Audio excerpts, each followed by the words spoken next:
Newsmax TV app. All other cable news channels ask you to pay, but Newsmax's app is free. So start watching anytime, anywhere in the world. PR927FM.com is the Pirate Nation's home to stream Pirate Radio live or archived anytime. John Gilbert, the Director of Athletics in East Carolina. Let's talk about guys that have decided to stay for that extra year. How do you finance all of that deal? Well, we're still working through our numbers, but ultimately we're going to need to keep our scholarship numbers where they are currently. There'll be some transition. Kids leave and go into the portal. I do think those seniors that want to come back will certainly work with Coach Houston to figure out where they fit and how that goes. PR927FM.com, the voice of the Pirate Nation. At Tiebreakers, we pride ourselves on serving big, juicy wings. I'm talking big and juicy. Our chickens are the same ones that kick sand in the other chickens' faces. If our chickens played football, they'd be linebackers. The competition's chickens, they'd be skinny little kickers. Trade those kickers in for linebackers. Tiebreakers is open every day at 11 a.m. Follow Tiebreakers on Facebook and Instagram for daily updates. Your CBD store in Greenville has the highest quality CBD products in the country. Your CBD store is the first and only brand that carries USDA certified organic products such as gummies, honey sticks, and high absorption water-soluble liquids, which are all made in the United States. They even offer products for your pet. The educated staff will help you answer any questions, and you can stop in anytime to get a free sample. Your CBD store, locally owned and operated, open Monday through Saturday, 10 to 6, right beside Duck Donuts in Greenville.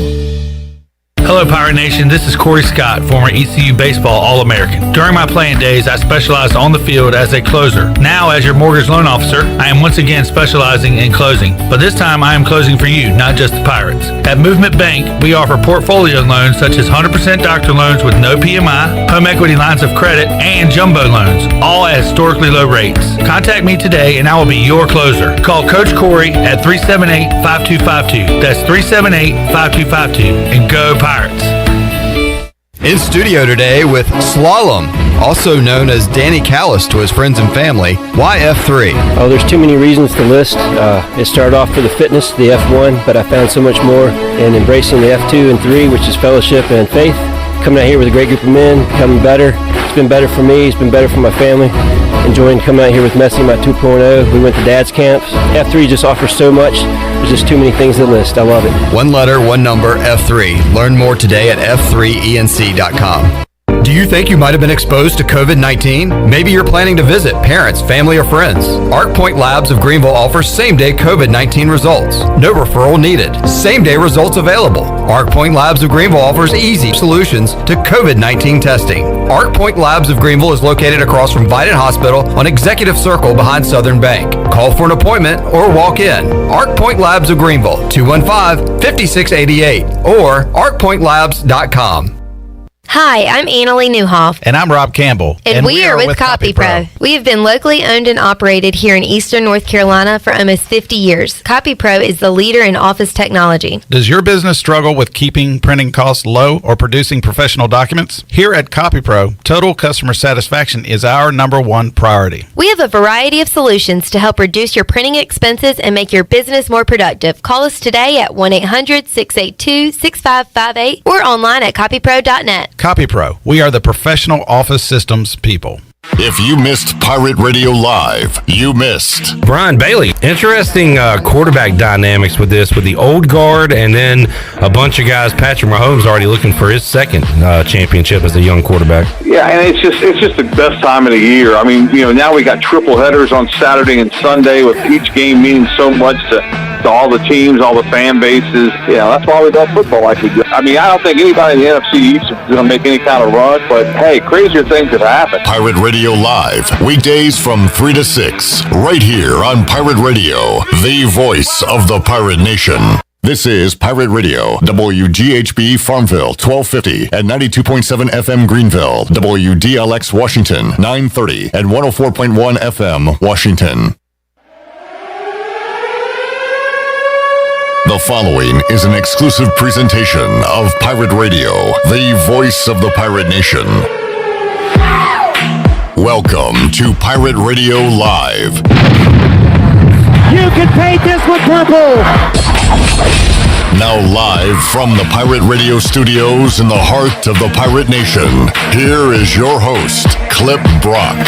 Hello, everyone. Welcome in to Pirate Radio Live here on Pirate Radio 92.7 FM in Greenville, 104.1 in Washington. And we are live online, pr927fm.com. You can still find us on 1250, 930, and watch the show on Facebook Live and YouTube Live. Subscribe to Pirate Radio TV on YouTube and check out this show, The Brian Bailey Show, and all of our videos right there at Pirate Radio TV on YouTube. Coming up on today's show and really throughout the week, I got no ECU basketball this midweek. We will continue to get you ready for the game coming up on Saturday against South Florida. So we'll talk ECU athletics. We'll talk a lot of NFL playoffs this week on the show with a first ever back-to-back triple headers in the NFL playoffs. 3 games Saturday, 3 Sunday. We'll talk about the Washington football team and more with Billy Weaver coming up to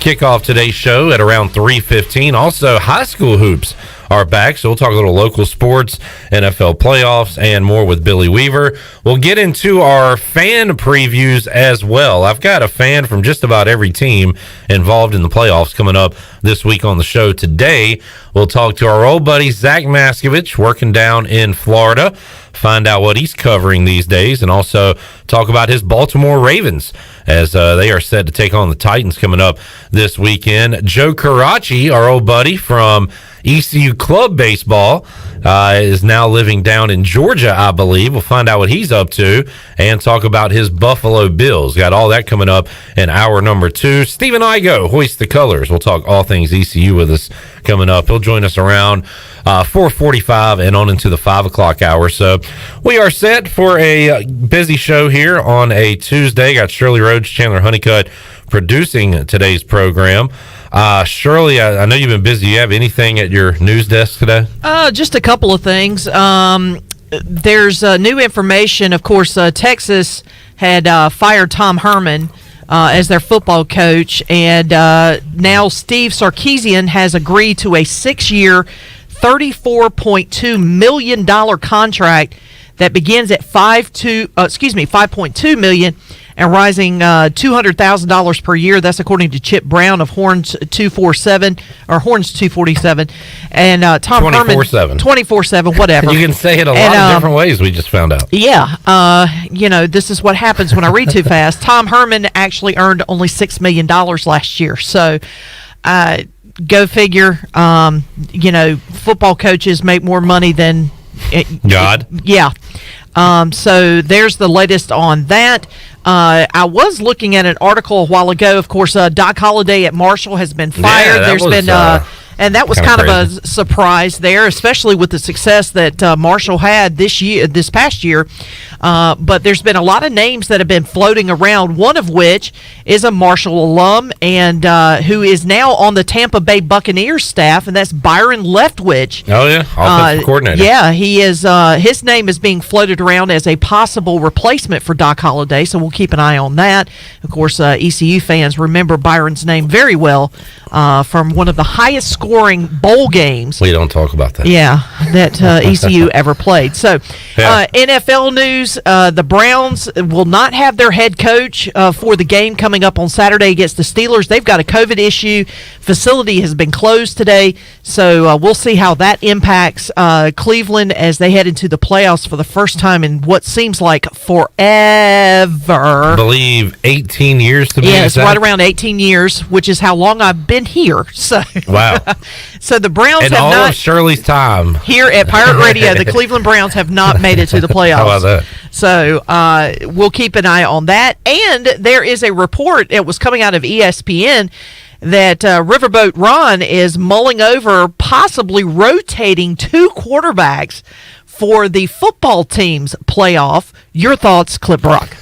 Well, I know this. Alex Smith didn't look right on Sunday night, and there was a lot of chatter from the fans saying get him out of there because he really couldn't move. And we don't know what we have in Taylor Heineke. He came in at the end of the game in Week 16 against the Panthers and was slinging it around, threw a touchdown, looked pretty good. But if you have time to prepare for Taylor Heineke, I'm pretty sure you can shut him down. There's a reason he's not a starter or even a backup in the NFL. So if Alex Smith is healthy, I want him out there. But if he can't move the offense and looks bad the way he did, especially in the second half of that game against the Eagles, then they're going to have to get something clicking on offense. I don't know. This doesn't sound good. I don't like a 2-quarterback system in Week 1 or 2. I definitely don't like it in the wild card round of the playoffs against a defense like the Bucs. But that's kind of what we got right now. Yeah, and one other story I was reading, and you kind of alluded to it about how strange and bizarre the Washington football team Eagles game took place on, what was that, Sunday night? Sunday night, yeah. Yeah, well, now there's a report saying that there's even more heat coming down on Doug Peterson because when he benched Jalen Hurts, apparently some of the members of the football team didn't know he had planned to do that and didn't deviate from his plan, even though Hurts had basically given them a chance to stay in that game, that he was going to bench him anyway. That was his game plan from the very beginning. And a lot of, apparently that has caused some confrontations between football players and Doug Peterson. So now not only do you have a situation where Carson Wentz wants out, he wants out of Philly, he wants to go somewhere else. Yeah. You got Jalen Hurts, who is trying to basically win the starting job. But it seems like they're unsure on if he is the guy moving forward. Exactly. And now you have all this bickering between the head coach and the players who apparently don't know what the game plan is, and we're very upset that Hurts got benched in that game. I know who's not the guy moving forward, and that's Nate Sudfeld, who came into that game the other night. And apparently didn't. I missed the second half of the game. I watched the first half, basically watched the only highlight that was worth watching, which was Logan Thomas climbing the ladder and getting that ball. Oh, man, that was a great catch. But I was asleep by halftime, so I missed the back end of the game. But judging from the report that was coming out of ESPN, there's a lot going on in Philly right now. Yeah, I mean, just imagine if you work your tail off and you got to do all those COVID precautions and everything is so different than it's been in years past, and you're preparing to win and busting your tail, and then your coach is not giving you the best opportunity to win. And again, I realize that for the franchise, the best thing to do there is lose, but you cannot tell a professional athlete to go out on the field and tank and lose. And I don't know, it's a strange situation that we see a lot, where tanking doesn't come from the players, it comes from the higher ups and who you put on the field. You put and on the court. We see it more in basketball, which is why they have a lottery in the NBA to try to prevent just a team from all-out tanking, and it gives other teams more opportunities to get the first pick, even if you don't finish with the last record. So does the NFL move to something like that moving forward if this becomes more prevalent? Perhaps. I would think so. I mean, I thought Miami did it, a couple of years ago, where they tanked enough. I mean, because last year they were the team picked to tank, and the whole tank for Tua stuff. Yeah, but they were too competitive, kind of like the Jets at the end of this season. Yeah, they started winning some games. So I don't know, which caused a massive uproar. Yeah, with Jets fans, because they were really gunning to try to get Clemson's quarterback. So they were playing too good, and I didn't know you could play well enough to win 2 games and really just piss off your entire fan base. But go ahead. I mean, look, I mean, I would have been I don't know. I mean, I think that if it's really becoming more and more blatant, I think you kind of have to go to a lottery system to keep it from happening. But I just don't know. I mean, there's a lot going on there. And like you said, it's a professional athlete. You want to win. You're built to win. You go out there, you earn your paycheck. You want to win ball games. But, it stupefies me when I see a coach where you have a quarterback that is maybe not doing the best, but he is still giving you a shot to win. Jalen Hurts had 2 rushing touchdowns. His passing numbers were not good, but he was running on Washington the other night. And keeping the game as close as he could, and then you bench him for an untested quarterback in a game. Well, maybe that Peterson maybe felt like it was not, it didn't mean anything, but to the players it did, because it obviously ticked them off enough to have a conversation with them. Well, then he says after the game, I'm coaching to win, which was obviously not the case. Not the case. Yeah, but I get it too. As a fan of Washington, the previous year they have an awful season, and at the end of the season, I'm not like watching every play hoping Washington screws up, but if they lose at the end of the day, I'm kind of happy because it allows them to get the number 2 pick, and that number 2 pick turned out to be Chase Young, who's going to be the Defensive Rookie of the Year. Who, by the way, that is one mammoth of a human being. He is. I will say this: at least in the first half of that game, he was fun to watch when he was on the field. And then after the game, I'm very torn on this. He comes off the field, and the cameras are on him, and the mics pick him up saying, "I want Brady. I want Tom Brady." And I'm like, part of me is like, hell yeah, let's go. Let's get this old bastard. I want Brady. And then the other part of me is like, don't call out Tom Brady. This is going to end really bad Saturday night when Brady throws for 404 touchdowns. So I don't. Well, but you got to look at. It was a simultaneous. You got to look at the stat, though. You got to look at the stat. You mentioned it yesterday about the fact that Brady does not play well in games that are after 8 p.m. Old man can't do it anymore because his bedtime's 8:30. Yep. Kickoff's at 8:15. He might be good that first 15 minutes. After that, he's toast. Yeah, he's toast. He's. How's he going to play in the fourth quarter when it's 11 o'clock, Shirley? I don't know. I mean, give him a shot of B12. There's no question. I mean, there's. Oh well, he's got all that secret voodoo stuff. TB12 stuff. Yeah, that's going to keep him going. I don't know. I mean, he doesn't have Mike Evans. So I mean, he's telling me there's a chance. There is a chance. I mean, look, anything can happen in Wild Card Weekend. Anything can happen. If we had 52 other Chase Youngs, I would be very excited about Chase Young saying, I want Brady. Because Chase Young does want Brady, and Chase Young will get to Brady. But what about his teammates? What about the offense? Can they score against Brady's teammates on defense? I don't know. But here's the other thing I want to see. How many flags is Chase Young going to get if he gets to Brady? Because the refs, they're going to protect him. They're notorious for protecting Brady. Notorious for it. I mean, if you breathe on him, it's a roughing the passer call. All right, don't make me mad about a hypothetical scenario that hasn't happened yet, Shirley. I'm getting you prepared for Saturday. Yeah. That's what I'm doing. All right. I have no game in the fight, Coming up on Saturday night, we will be watching this game inside the Pirate Radio studios. We'll have it on Facebook Live and YouTube Live. Myself, Chan Man, and potentially a couple other people. We will be giving away gift cards to Familia and having a good time and stressing the heck out. So watch us, watch the game. We'll interact. We'll give away prizes. We'll have a good time coming up Saturday night, a little after 8 o'clock. We'll be up live on Facebook Live and YouTube Live watching Washington and Tampa Bay. We'll talk more about that game. We'll talk more about the playoffs, a little ECU, a little high school athletics, and more with Billy Weaver, who That's joins who us. You should get for Saturday, too. Yeah, we'll see if he... see if he's available. Because I'd love to see you two guys lose your minds on this football game, win or lose. All right. I think that would be highly entertaining. I will throw out the invite on the air, Shirley, when we Toss return out the hook. on Pirate Radio Live. We're back with you after this.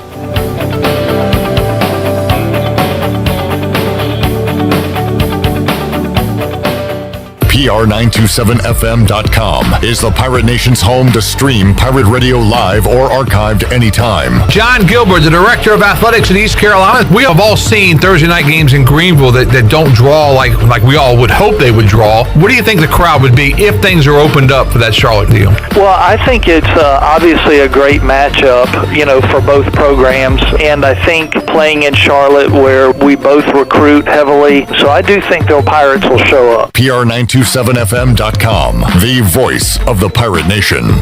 You've worked hard to start your business and are working even harder to make it successful. That's when it's most important to have a community bank and a local banker in your corner. This is Eric Clark from Select Bank and Trust. Our team of local bankers care about you, our customer, and the communities in which we all live and serve together. As the business and economic conditions of 2020 threw you many curveballs, our team at Select Bank and Trust remains steadfast in being responsive to your ever-changing needs. In 2021, choose Select Bank and Trust. Bank local, bank select, member FDIC. Humana is proud to serve veterans. If you've recently turned 65 or become Medicare eligible, Humana would be proud to help you with your Medicare decisions or any questions that may arise. Let an agent assist you now to determine which Humana Medicare plan may best serve you. Humana can teach you about health plans, which will provide you with the access to products and programs to help support a healthy life. Humana is proud to be the national Medicare Advantage plan provider to the veterans of foreign wars. This is Denise Walker. Call me today at 434-531-5674 to get a no-cost, no-obligation Medicare benefits review. East Coast Grading and Utilities is your source for clearing, hauling dirt, and concrete work. East Coast Grading and Utilities handles all sewer and water issues as well. I'm David Vaughn. Whether putting in a new subdivision or helping you with any and all of your drainage problems, I can get the job done. Call me at 531-7494. No job is too big or too small. East Coast Grading and Utilities. Friends helping friends. 531-7494 for East Coast Grading and Utilities. Enjoy the warm air, circulating moments after you turn up the heat. Precise control of cooking temperatures. Enough hot water on demand for everyone's shower. The instant glow of warmth when you turn on your fireplace or fire pit. Never having to change a gas tank on your outdoor grill. Experience the affordable luxury of natural gas. Find out more at GUC.com. Hi, this is Billy Parker from Parker's Barbecue. I am so excited to announce a brand new menu item now available at all Parker's locations. Come in for our delicious new boneless wings. Our wings are fresh, hand-cut right there in the store, never frozen, and our wings are big. Try them tossed in one of our signature sauces, sweet red barbecue sauce or barbecue honey mustard. Get a boneless wing bag for less than $5. That includes 6 boneless wings with hush puppies and corn sticks. Parker's Barbecue, a homemade tradition for over 50 years. How much does the word reliable mean? Sure, all businesses describe themselves as reliable, and we certainly wouldn't expect any business to be unreliable, but when you take a word like reliable and make it your way of life, the entire core of your business, it tends to mean a little more. And it's something you have to show people, not tell them. At Delcor, we show it by being there the same day you call. We show it by simply doing outstanding work with exceptional products, a family-oriented work ethic, and genuine caring for all of our neighbors throughout Eastern NC, because in a time of need, we know the first and the only thing you need is someone you can count on. That's why we only use equipment you can count on too, like a train comfort system. It's hard to stop a train. Delcor can have a new train comfort system installed in no time, or we can provide an AC tune-up to make sure your system is performing well. So will your system keep you cool all summer? Find out. Call us. We're Delcor, the service professionals, reliable for over 4 decades. Visit DelcorInc.com today. This is Mike Houston, head football coach at East Carolina University, and you're listening to Pirate Radio, the voice of the Pirate Nation.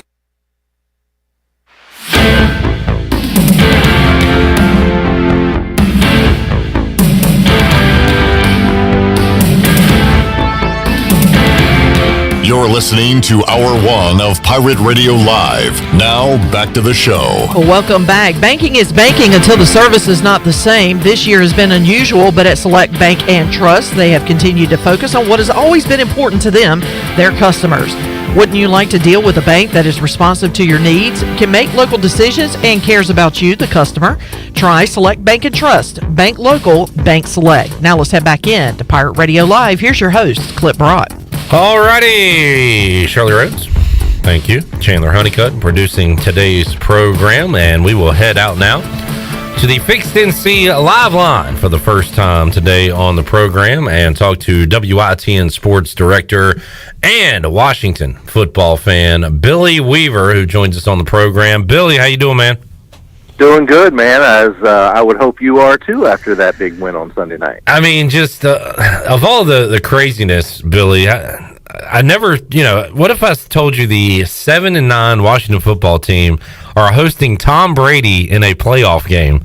Like, I don't know the weirdest part of that sentence, but just the fact that TB12 will be taking on Washington Saturday night in prime time at FedEx Field. Just perfect for 2020, even though we're in 2021 now. Yeah, but it's the 2020 season, so it counts. And you know what? I would be. It's funny because after the game on Sunday night, Alex Smith was asked if he was, with what Ron Rivera had gone through, what he had gone through, and his comeback and everything at the beginning of the year, would he have been surprised if they were to win the NFC East? He said, "Absolutely, I wouldn't have believed it." And I'm with him, and I think most Washington fans are with him. Nobody could have predicted this. It's not the prettiest. Who was it? Was it Skip Holt? Oh yeah, ugly baby. Yeah, it's an ugly baby, but it's our baby. Yeah. And that's exactly the way I feel right now about Washington. It's an ugly baby, but it's my baby, and I'll be watching and I'll be rooting.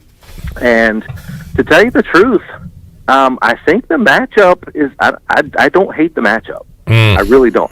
I'm not going into the game saying that Washington's going to upset Tampa Bay, which I think it would be an upset, obviously. But if you look at the teams that have been able to beat any Tom Brady-led team, be it New England or Tampa Bay, what have they been able to do? They've been able to get pressure on the quarterback, disrupt him. And if you look, last time I checked, Washington's defensive front is pretty dang on good. Montez Sweat and Chase Young on the edges. If they can get to Brady, sack him 2 or 3 times, hurry him a bunch of times, get him out of his comfort zone, you never know. I mean, they did beat Pittsburgh when they were 11-0, and they handled Ben Roethlisberger. So, stranger things have happened. Yeah, I remember, this is going back a ways now, talking to Chandler week 2, I believe, of the season and saying, I'm terrified of the matchup against Kyler Murray because what does he do? He runs. Right. Washington lost to Seattle, though they were able to hold Russell Wilson in that offense in check. But what did Jalen Hurts do to him the other night? Absolutely. He ran. Absolutely. So I'm with you on that, Weave. Yeah, I would much rather have a pocket passer, a guy like a Roethlisberger who can run a little bit, but a guy like that or a Tom Brady or somebody that stands in the pocket rather than somebody that runs around. And I think most defensive guys will tell you the same thing, that it's the unpredictability. It's when the plays break down and you actually get to a guy and he makes something happen with his legs. And I'm not so sure that if Jalen Hurts wouldn't stayed in that game that Washington would even be in this situation now. We might not even be talking about this if he'd have stayed in that game. So I think it was a gift, but I think, you got to make the most of that gift and make it happen in the first round of the playoffs. So Billy, that was a strange feeling on Sunday night watching that game. How about you? Oh, absolutely. Yeah, it felt weird. And it was the funnest part to me was listening to Al Michaels and Chris Collinsworth, who wanted to come out and say that the Eagles are tanking. The tank job is on so bad, and they wouldn't do it. Yeah, they kept using code words and things like that the whole time. It was pretty hilarious. Billy, by the way, I mentioned it in the open. We're going to do a live watch coming up on Saturday night. I'll be here in the Pirate Radio studios along with Chandler and potentially a couple others, and we're going to watch the game. We're going to enjoy some Familia. We're going to be giving out some Familia gift cards and interacting with the viewers. And you have an open invitation if you want to come by the studio and watch the game with us Saturday night, Weave. That sounds like fun. Yeah, think about it. I might have to take y'all up on that. That sounds like fun. Well, we'll be here. To do that. We'll be here for Washington and Tampa coming up on Saturday night. Billy, looking at the other matchups on Saturday, Colts, Bills, Rams, Seahawks, Sunday, Ravens, Titans, Bears, Saints, and Browns, Steelers. How about this, Weave? A triple header Saturday and Sunday for the first time ever in the NFL playoffs. Man, that's awesome. And with what everybody's gone through in 2020, I mean, this is kind of a reward for it, I guess. And if you're a football fan, any kind of football fan, it doesn't matter. Even if Washington wasn't in the mix, it would still be an awesome day to watch football. I think that's awesome. I think one of the intriguing matches, I think there's a lot of them actually, but I think it's kind of neat that Pittsburgh and And Cleveland will be facing off for a second consecutive game. Obviously, this one's going to be a little bit different. You know, Pittsburgh's not sitting their starters. Ben Roethlisberger's going to be in. It's going to be a whole different deal. But it's going to be fun to see if Baker Mayfield and those guys are for real and can win a playoff game. And you know, I haven't been there in a while, kind of like Washington. So there's some intriguing matchups for sure. Kevin Stefanski, who might win Coach of the Year as the Browns head coach, will not be on the sidelines for that game. That is just a crazy story. As additional, Stefanski, 2 additional members of the coaching staff, and 2 players have tested positive for COVID-19. So COVID-19 creeping into the playoffs, and that's tough for Cleveland. Well, hey, it's only Tuesday too. So, right. I mean, we're a long way from Saturday and Sunday. Good point. We really are. Yeah. A lot could happen now. So, I mean, just because your team is looking pretty good right now, as far as injuries go, or lack of having guys out because of COVID, and you're saying, hey, my team looks good. We don't have anybody on the COVID-19 list. Don't hold your breath.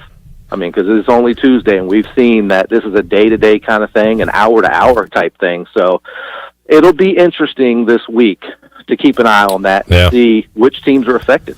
Talking to Billy Weaver on the Fixed NC Live Line. We've got all the games coming up this weekend on Pirate Radio, and check us out on Facebook Live and YouTube Live coming up around 8 o'clock on Saturday night as we'll be watching Washington and Tampa Bay.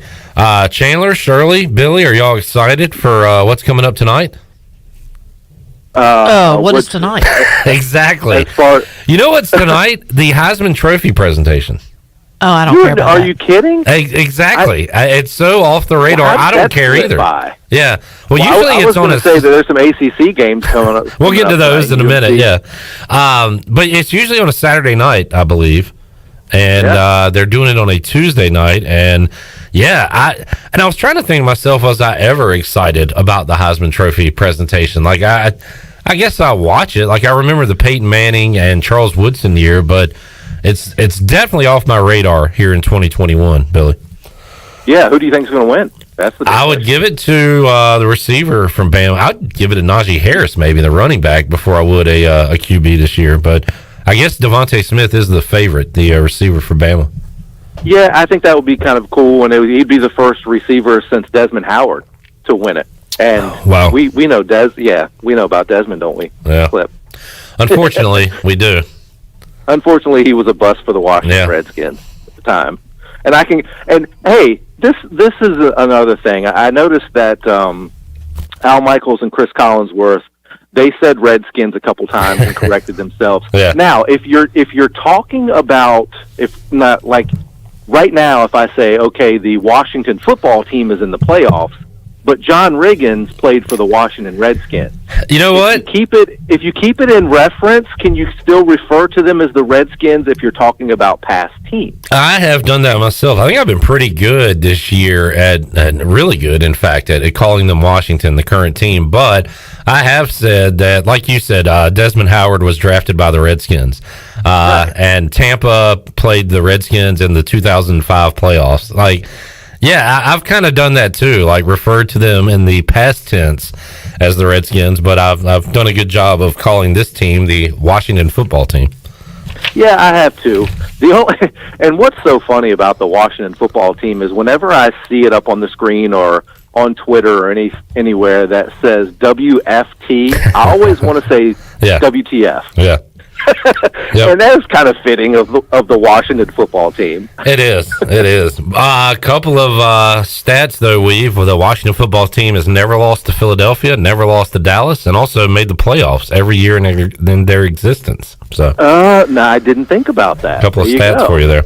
All right. Now, hey, and that, you know what? And the thing is it may stay that way because next year is probably not going to be the Washington football team.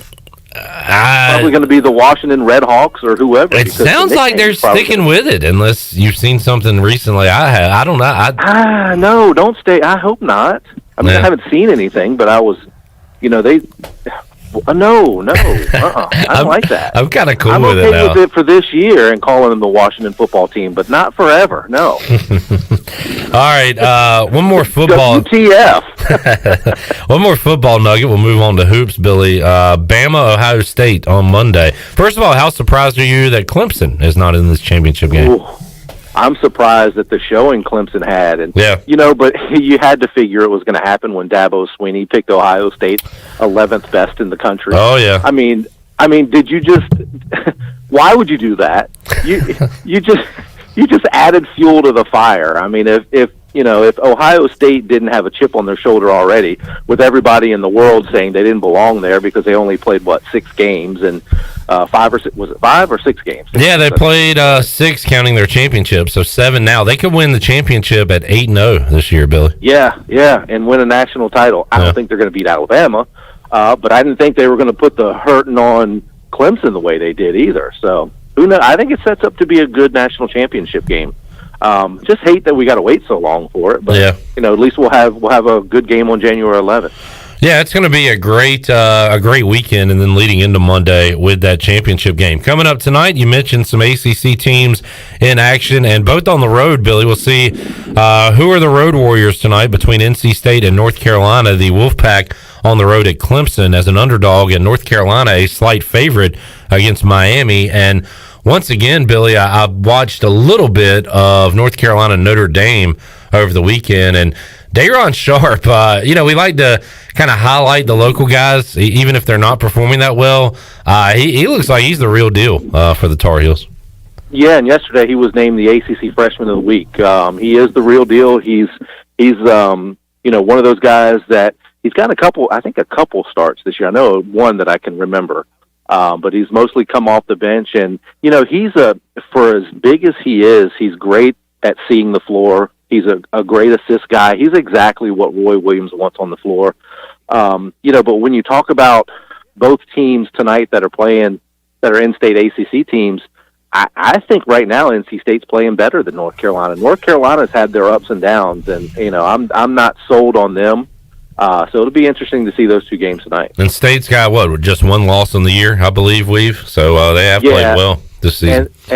And their freshman, what's his name, Shaquem, what's his name? I'm trying to think of it. His name escapes me, but he was last week's ACC Freshman of the Week that they got for NC State. Who you got, Chandler? Shakir Moore?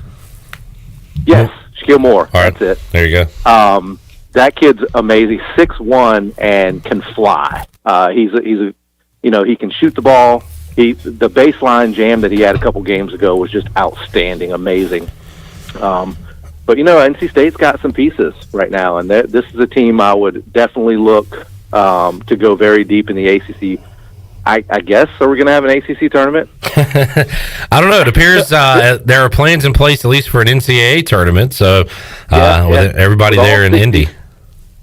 Yeah, you know what? But I think the NCAA had to do that with the NCAA tournament because they saw what the NBA did with their bubble down in Orlando, and it just makes sense that you have all the games in one location. So I think that was a good move by the NCAA to have all the teams in one location for the NCAA tournament. You mentioned NC State has pieces. East Carolina has some pieces, but they were not fitting together, on Saturday, and ECU's lost against Tulane. And Ronnie Woodward and I were talking about it, and he was trying to talk me off the ledge a little bit and said, look, this is really the first time you could say that ECU lost a game that they should have won, and that's the first time that's happened this season. Now what they got to do is pull an upset and kind of even things out, but they'll have another winnable game coming up Saturday against South Florida. Joe Dooley called the performance horrendous the other night. I expect them to play a lot better coming up on Saturday. They got to protect the basketball. Man, they turn the ball over way too many times, and a lot of just unforced, crazy, weird, throwing the ball out of bounds, guys, ball hitting their hands and just, caroms out of bounds, or just crazy stuff. They were never in sync, it didn't seem like, against Tulane. And if they've got to clean that up. And that's, that's a mental thing, and that's something that you can get done in practice. So I hope we don't see that anymore this year from East Carolina, and they can kind of get back on track and get back to, playing the way they were playing before. Tristan Newton not being there was a big deal too. I mean, that made a big part of it. When you got a guy that can handle the basketball and settle guys down, I think he was definitely missed for sure. And Billy, did I see was it North Pitt Havelock playing some basketball last night? Yeah, we're going to have some basketball tonight too. J.H. Rose is going to be at home. They've moved their women's and men's basketball games up, I think, an hour or so. But I think we're going to see that more this year. We saw that with volleyball in local high school volleyball, where the games were started a little bit earlier than normal. Didn't see a whole lot of later games because with, limited fans able to come into the stands, I think 25 is all they're allowing in. And I don't think they're playing junior varsity games, but they're playing girls and boys varsity games. We're going to have a little bit earlier games, but we are having games, so that's the good news. And but it's going to be a touch and go kind of thing, and it's going to be hit and miss like everything else. We've already, Kinston was supposed to open their season tomorrow night on the road at Washington, and I was actually looking forward to that game because Washington has really turned the corner. They played so much better the last couple of years. They were really good last year. We all know about Kinston. Everybody knows what Kinston is able to do, so I was actually going to go out to that game. They postponed that one. So, this is just what we're going to see with high school basketball. And, D.H. Conley last night was supposed to open tonight, and they had their game postponed because of a COVID issue. So we'll keep an eye on it, but we'll try and, get as many games in as we can. We'll talk some Conley hoops and some Steelers football with Rob Maloney coming up on Friday. Is going to talk to a lot of fans from playoff teams this week, and he's my Steelers representative. Not that he has a lot going on right now, right, Billy? He's not stressed or anything about his job and his coaching and everything else going on. So why not talk to us for a few minutes on Friday, right, Coach Maloney? Yeah, but he, anytime he can talk about his Steelers, he'll be fine. We got a few Steelers fans here between Tyler and Dave Jordan. They're all, it seems like we always have Steelers fans here in the building for some reason. But you know what? I mean, that's typical of everywhere. They're Steeler fans. I think next to Dallas, if I had to guess, as far as more of a national kind of fan base, I think I would go Dallas and then Pittsburgh, and then I don't know, maybe. Not so much now, but maybe New England before Tom Brady and Rob Gronkowski left. So, Pittsburgh's one of those teams. You go out anywhere in eastern North Carolina on a Sunday when Pittsburgh's playing, you'll see Steelers fans. And turn on your TV when fans are allowed and look at a road game involving Pittsburgh and see how many towels there are waving in the stands. And we've seen that at FedEx Field too many times. I shouldn't be the one to criticize because I say some pretty outlandish, foolish things when I'm watching a Washington game, but I did see Feldman say, like, well, I'm done complaining about the Steelers this year. They just don't have it. It's over, da-da-da. And I'm sure he'll be back on the train coming up Sunday night. Boo-hoo. Yeah, really. Exactly. They started, 11-0 or whatever before Washington beat them? So they ran into the buzzsaw, baby. The buzzsaw that Brady. We'll end it on this. What did you I mentioned it in the open. Have you seen the clip of Chase Young coming off the field Sunday night saying, I want Tom Brady? Yeah. I said that it simultaneously got me really fired up and also cringe as if, dude, you don't want, calm down, Chase. But sometimes you have to say, be careful what you wish for. Right, exactly. Now, but again, if there were a team full of Chase Youngs, I'd feel a lot better heading into Saturday night's game because he's going to get Brady. I have no doubts about that. He's a monster. Absolutely. Yeah. We'll get to him. Yeah. And if for nothing else, think about this. You have the talent, the athletic ability of a Chase Young, where you've shown you're probably going to be the NFL Rookie of the Year. Yeah. I think he's the front runner and should be the NFL Rookie of the Year. He's already a team captain, leader vocally and on the field of Washington. Yeah. And he probably, like everybody else, has watched Tom Brady as a kid growing up and envied, wanting to be out there. You think there's any way that he's going to get out of that game without getting to Tom Brady at least once? He's going to do everything he can. And I tell you what, once that motor gets going. So to tell you the truth, I would be absolutely shocked if he doesn't get to Tom Brady at least once. If there's a Vegas bet on that, an over/under 1 to get to Tom Brady, I'm taking the over. Yeah, I'm with you there. We'll be watching it here at Pirate Radio. We'll be on Facebook Live, YouTube Live, and people can join us, interact with us, win some Familia gift cards. And you got an open invitation if you want to come out on Saturday night, hang out with us. That's awesome. That's awesome. I'm definitely going to have to do that. And all right. Before we leave, I just have to say one thing to all the Giants fans. Shut up and win games. All right, we'll end it there. You win 6 games, you don't have a lot of room to complain about anything. You know what? Because if the shoe were on the other foot and it was Washington sitting on the sidelines hoping that Dallas or New York or Philadelphia would win and the same thing happened, you know what? In the grand scheme of things, to be completely honest, even talking about our Washington football team, none of those teams in the NFC East deserve to be in the playoffs or even deserve to host a playoff game at that. Yeah. So you know what? Take what you get and don't cry when you couldn't back into the playoffs. I have no sympathy for anybody trying to back into the playoffs, even if it was Washington. So quit crying and move on. Quit crying and enjoy watching Washington Saturday night against Tampa. We've enjoyed it, man, and hopefully we'll see you this weekend. All right, man. All right, there he is, WITN Sports Director Billy Weaver. He has a potential in for Saturday night. Just got the message from Tony Dunn, CarolinaCatChronicles.com, who will also join us on Saturday night. He likes Ron Rivera, right? He likes Thomas Davis. He hates the Bucks. Yeah. He'll probably be on the team side. Chandler is already... Y'all have so many of our former players and coaches, and you're playing one of our division rivals. I'm in. Chandler's in for the ride. Shirley, I'm assuming you have better things to do. Obviously, you have an invitation if you want to hang out, but... It depends on... Excuse me. It depends on what I'm doing. All right. Well, just let me know. I'll let you know. All right. We will be enjoying some Familia, handing out some Familia, and watching the game coming up.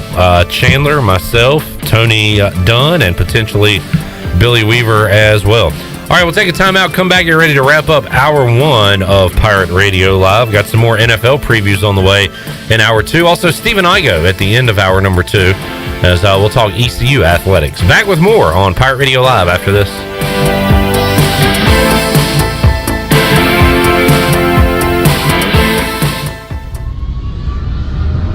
Have you heard the news? American Airlines is back and has resumed service at Pitt Greenville Airport. Reservations are available now at AA.com. Whether you're flying for business or for pleasure, enjoy the friendly convenience of flying from your local airport to get you where you're going and then home again safely. For your next trip, remember, American Airlines is back at PGV. Book today at AA.com. Pitt Greenville Airport, where the Pirates fly. Ahoy, mateys! To keep those cars clean, you need the Pirates Cove Fast Pass. The new Pirates Cove Car Wash and Haviland Express Lube on Glen Burnie Road in New Bern is now open. Pirates Cove in New Bern is offering Fast Passes for $9.99 for new Fast Pass customers. You can visit us in Greenville on Fire Tower Road, Memorial Drive, and on East 10th Street. And have you heard? Pirates Cove on Fire Tower Road is now offering interior cleaning. So we have you surrounded. Pirates Cove, the official car wash partner of ECU Athletics.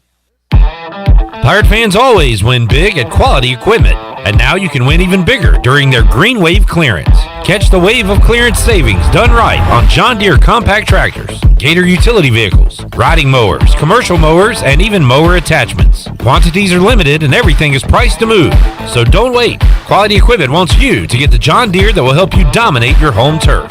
Check out the latest Green Wave clearance savings at qualityequip.com/greenwave.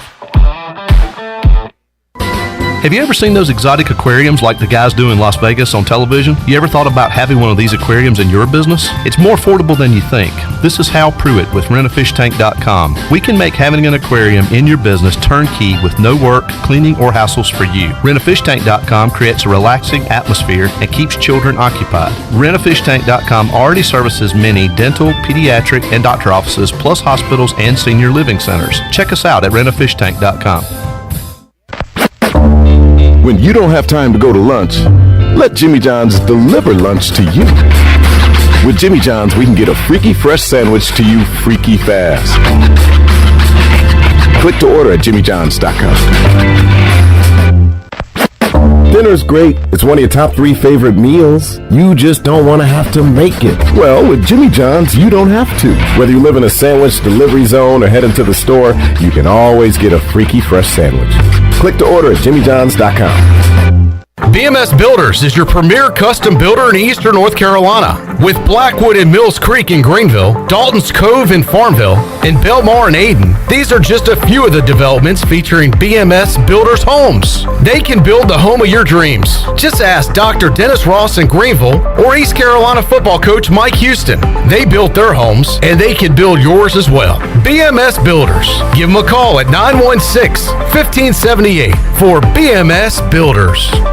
Over 32 years ago, the Ronald McDonald House of Eastern North Carolina opened its doors as a place to help families stay together and close to the care they need when they have a sick child. With the addition of a second Ronald McDonald House inside the Maynard Children's Hospital, our need to serve is greater than ever as the medical community flourishes. Help us expand our mission of keeping families close as we grow to meet that need. You can show your support by making a donation to the Ronald McDonald House. Visit our website today at rmhenc.org for more information. Thank you for your support. It's bow time. There's something special about the first bite of a Bojangles Cajun Filet biscuit, like an edible alarm clock that slaps you awake with bold Cajun flavor. The moment you sink your teeth into that soft, fluffy, made-from-scratch biscuit, then strike gold with a juicy piece of fried chicken, you'll know. Nothing beats the first bite, except the second first bite. Get a Cajun Filet biscuit combo for just $4.99. It's bow time. Pirate Radio! Pirate Radio! Pirate! Pirate Radio!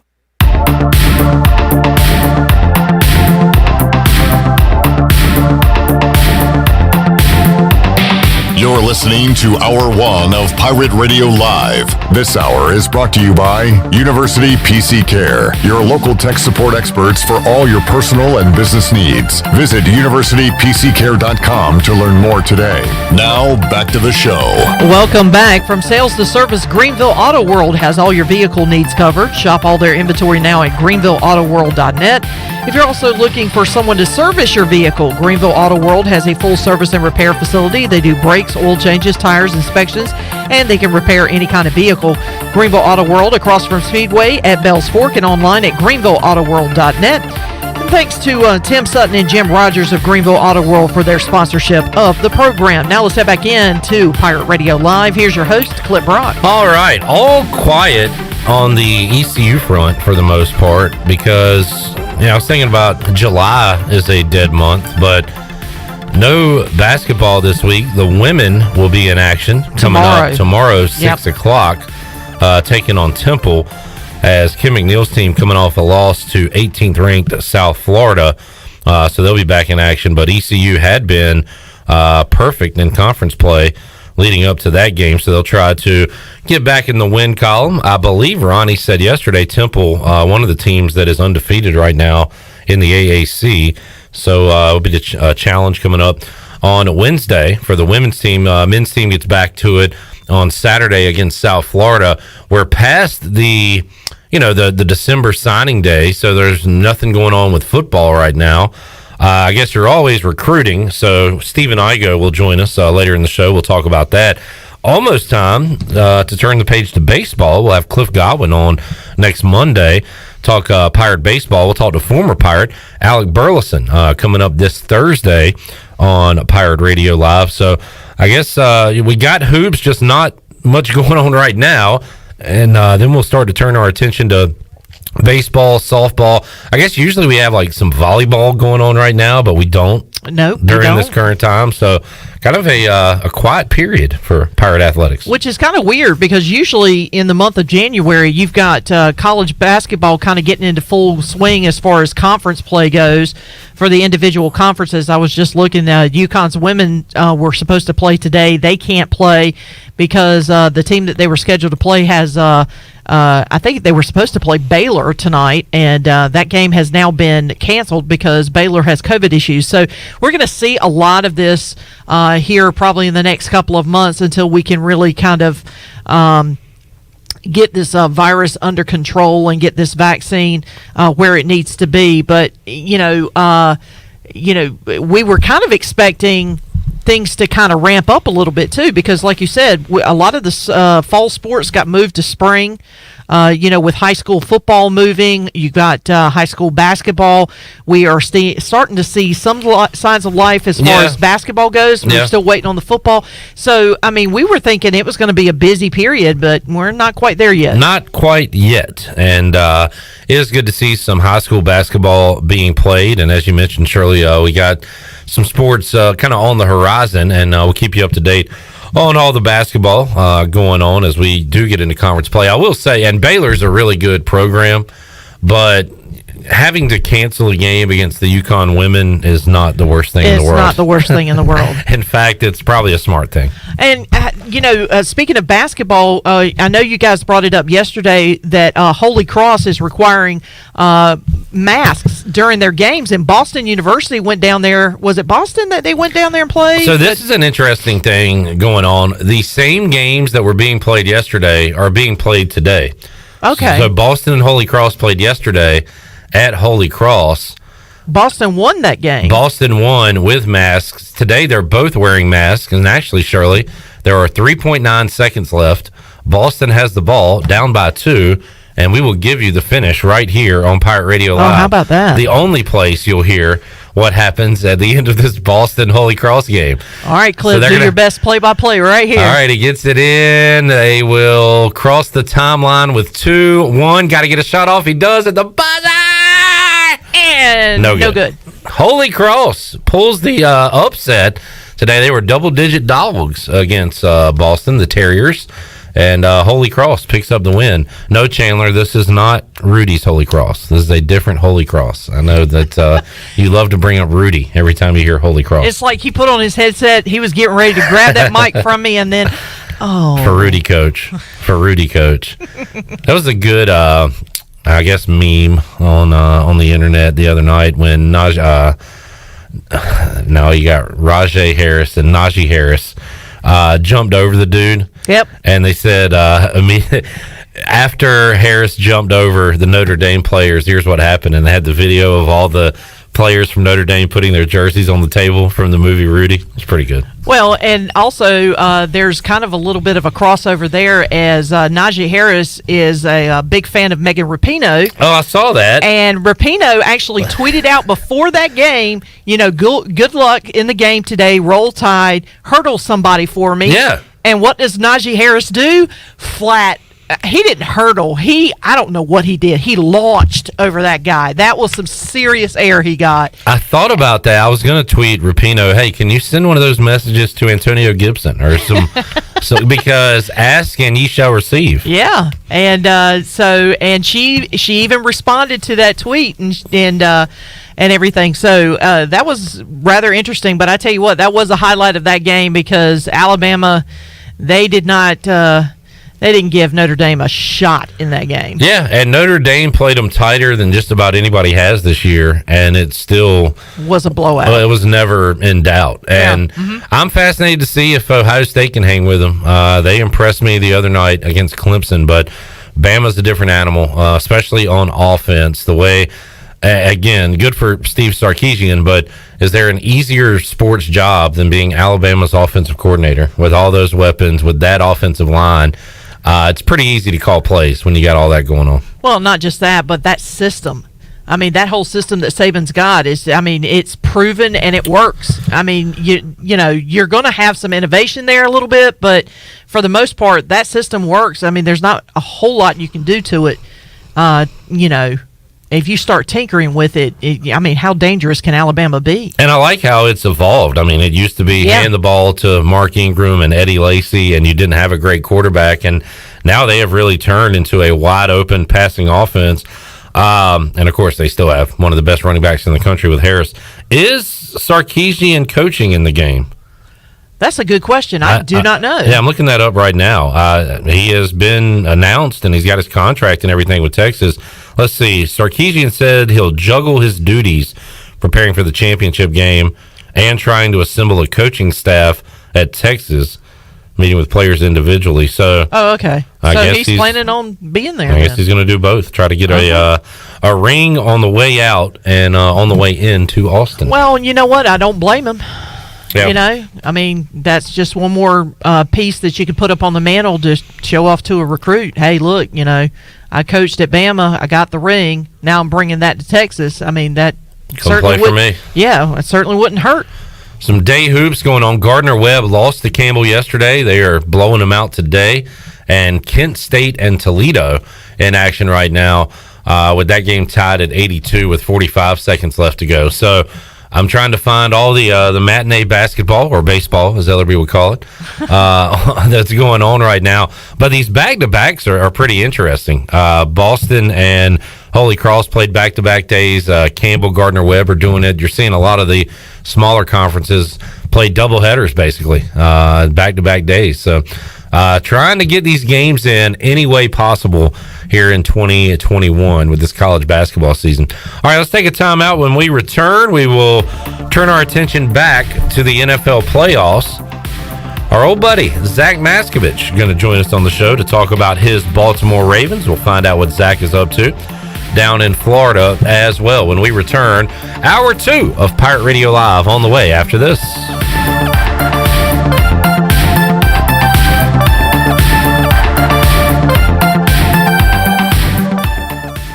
This is Martin Truex Jr., and as a NASCAR Cup Series champion, I love one-stop shopping.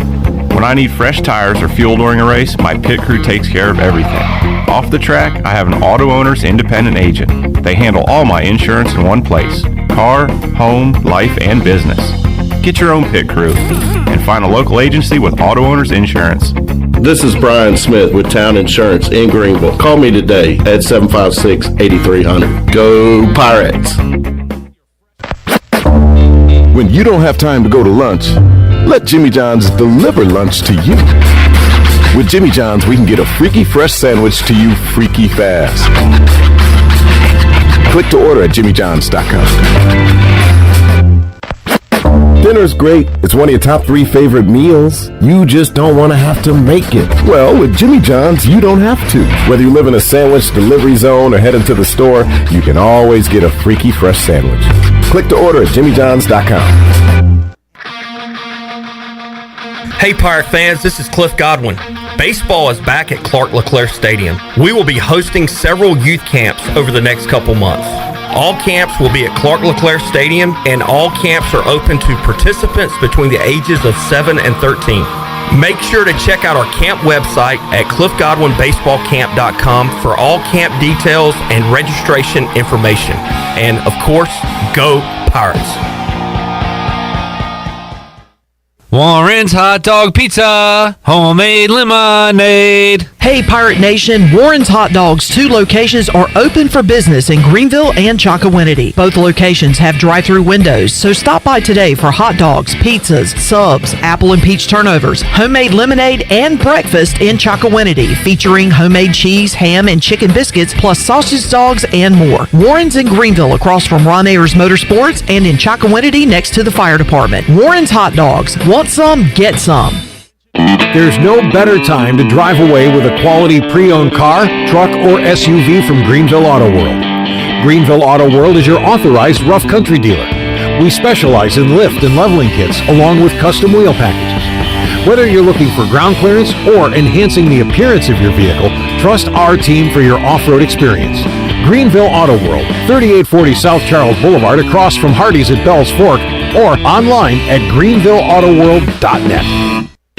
Get your sports weekend started at Familia. Every Thursday, Familia has $2 drafts all day. Stop by with your friends and family for some New York-style pizza and have an ice-cold $2 draft. Sunday brunch is the best for food and family. Come and enjoy favorites like shrimp and grits, made-to-order omelets, French toast, and drink specials like $3 mimosas, beer mimosas, or $5 Bloody Marys. Familia, Fire Tower Road near Pitt Community College, and FamiliaNC.com.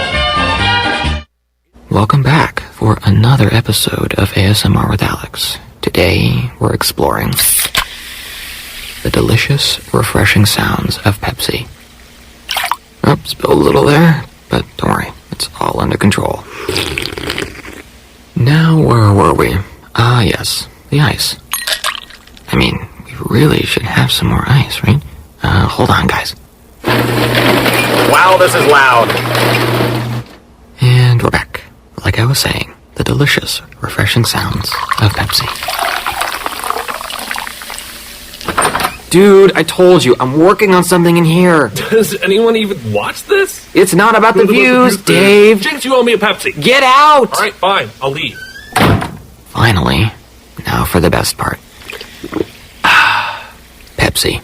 That's what I like. Nailed it. My subscriber is gonna love this one. Are you gonna finish that Pepsi? This is Pirate Radio, WGHB Farmville, W224EI Greenville, WDLX Washington, and W281CH Washington.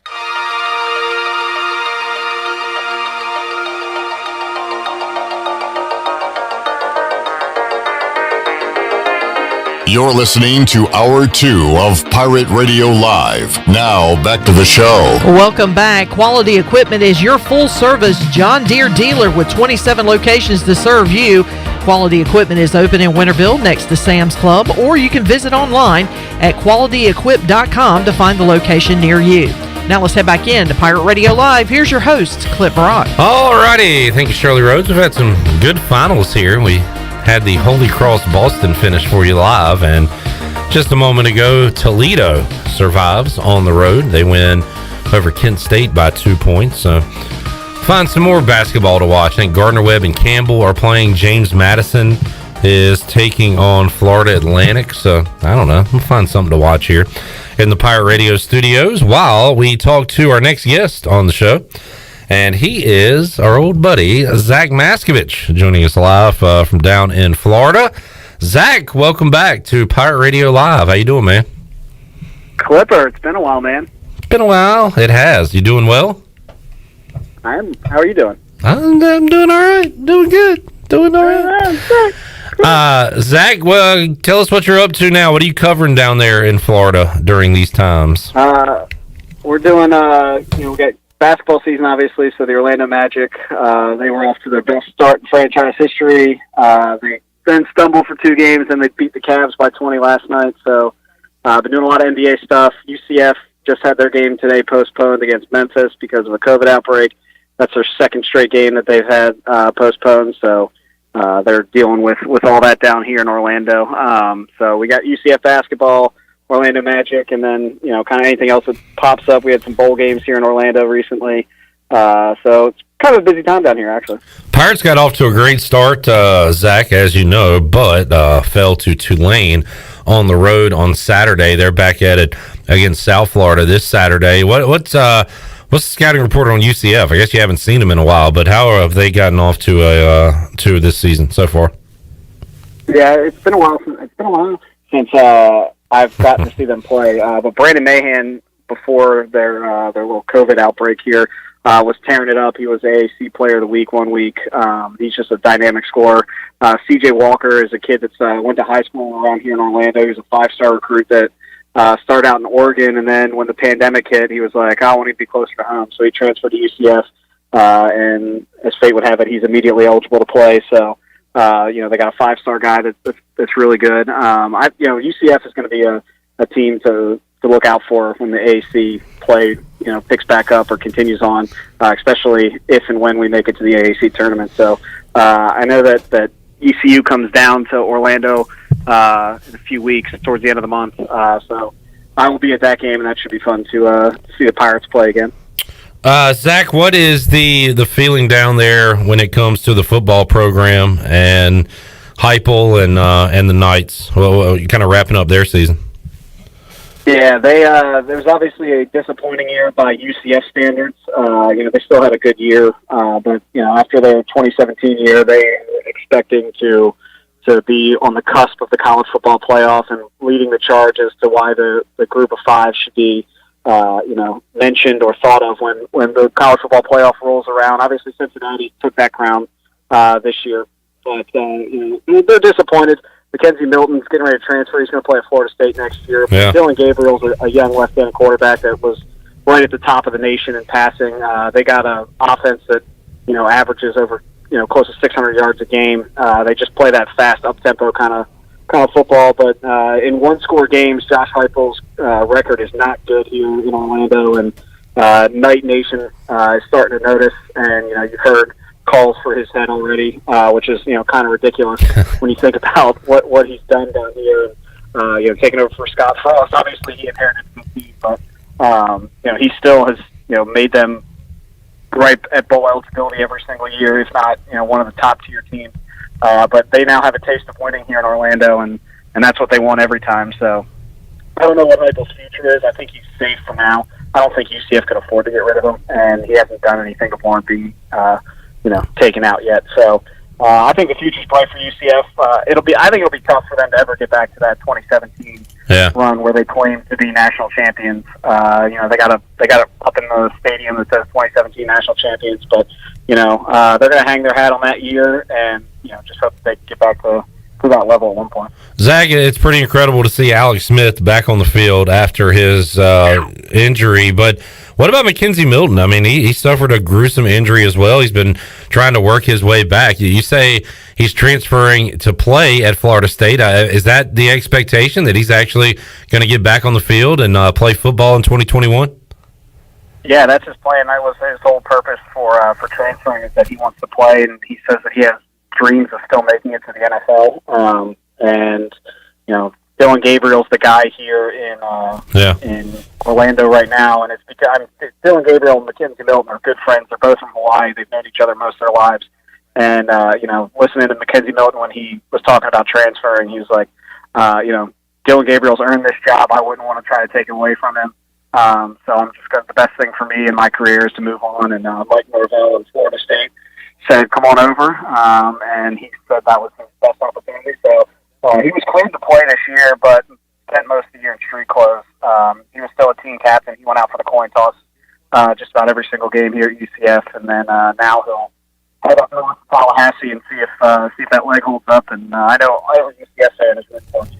Definitely one of those fan favorites. Absolutely. Looking forward to seeing him back on the field. Talking to Zach Maskavich today on Pirate Radio Live. And Zach, we got you here to preview a playoff game. NFL playoffs kicking off this Saturday. And Zach's Ravens are in. And the old cliche, Zach, you want to play your best football at the end of the season.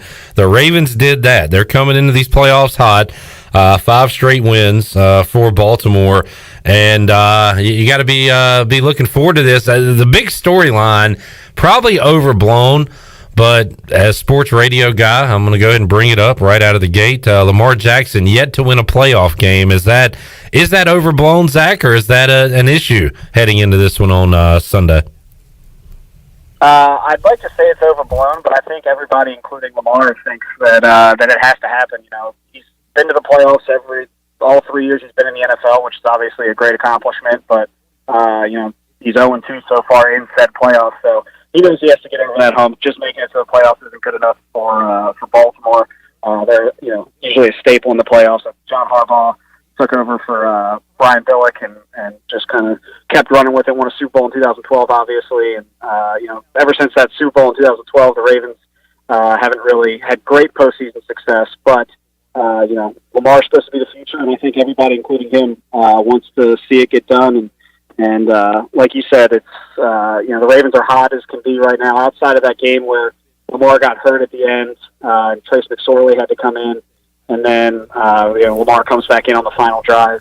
Everybody was speculating why he went to the locker room with that little waddle, but he said it wasn't because he had to go to the bathroom. But just want to take his word for it.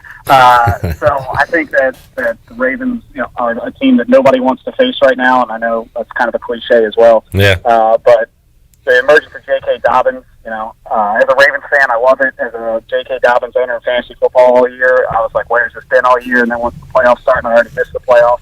Then he blows up. So I think that with Gus Edwards, Lamar Jackson, and J.K. Dobbins, that rushing attack, obviously they went over 400 yards last week. So the Titans' defense isn't what it was last year, and I think that that's going to be trouble for them. And I hope that the Ravens get a little payback after getting bounced in round 1 to Mike Vrabel a couple of rounds here. Zach, I follow a few Ravens fans on social media. Was it you that revoked Hollywood Brown's nickname? And with his play of late. Can we call him Hollywood again? Was that you or was that somebody else? I didn't revoke his nickname, Okay. but I am a very big Hollywood Brown hater. I don't think he's a number one wide receiver, so I kind of wish I could take credit for revoking his nickname. But yeah, I've kind of been hard on him all year long. He's emerged here recently, but he dropped one deep ball last week that should have been caught, and that kind of gets forgot because the Ravens blow out the Bengals 38-3. But I don't think he's the number one guy. I think that the Ravens still need to go out and get a legit big number one receiver. Well, they got Dez Bryant. Isn't Dez the number one receiver? I don't know. Dez is how old is Dez Bryant? 36, 35. Yeah. He's a few years older than me, and I know that's not a good thing in the NFL. Zach, other than the wild one against Cleveland, the Ravens have not allowed more than 20 points since Thanksgiving. And that might have been against the Titans, actually. So what about the defense heading into this one? Offense, obviously, rolling, running the football. How do you feel about the defense heading into this game? Yeah, the defense was banged up a lot of the year. Calais Campbell missed a lot of time. Jimmy Smith missed some time. Marlon Humphrey had COVID. So, the secondary and the defense as a whole has kind of been a hodgepodge thing throughout the season. But as the guys are getting more healthy and getting back on the field, I think it's starting to return to what the defense was at the beginning of the year. And then the Ravens just had that crazy schedule this year where they played on almost every single day of the week for a 4 or 5 game stretch. So, I think that had to do with something with fatigue and just trying to get used to a schedule. So I think that now that things are settling down and getting back to normal, that the defense is gonna pick right back up. And as you said, they've played well down the stretch. Granted, down the stretch, the Ravens didn't really play anybody of note, which is why when the Ravens had to win out to get in, a lot of Ravens fans felt pretty comfortable with it. We had to beat like the Jaguars, the Bengals, the Giants, and one other team in there that I can't think of off the top of my head. But it was a bunch of losing teams. So the Ravens have always been pretty good at that, at beating the heck out of the teams they're supposed to. And then when things get close is when things get a little dicey.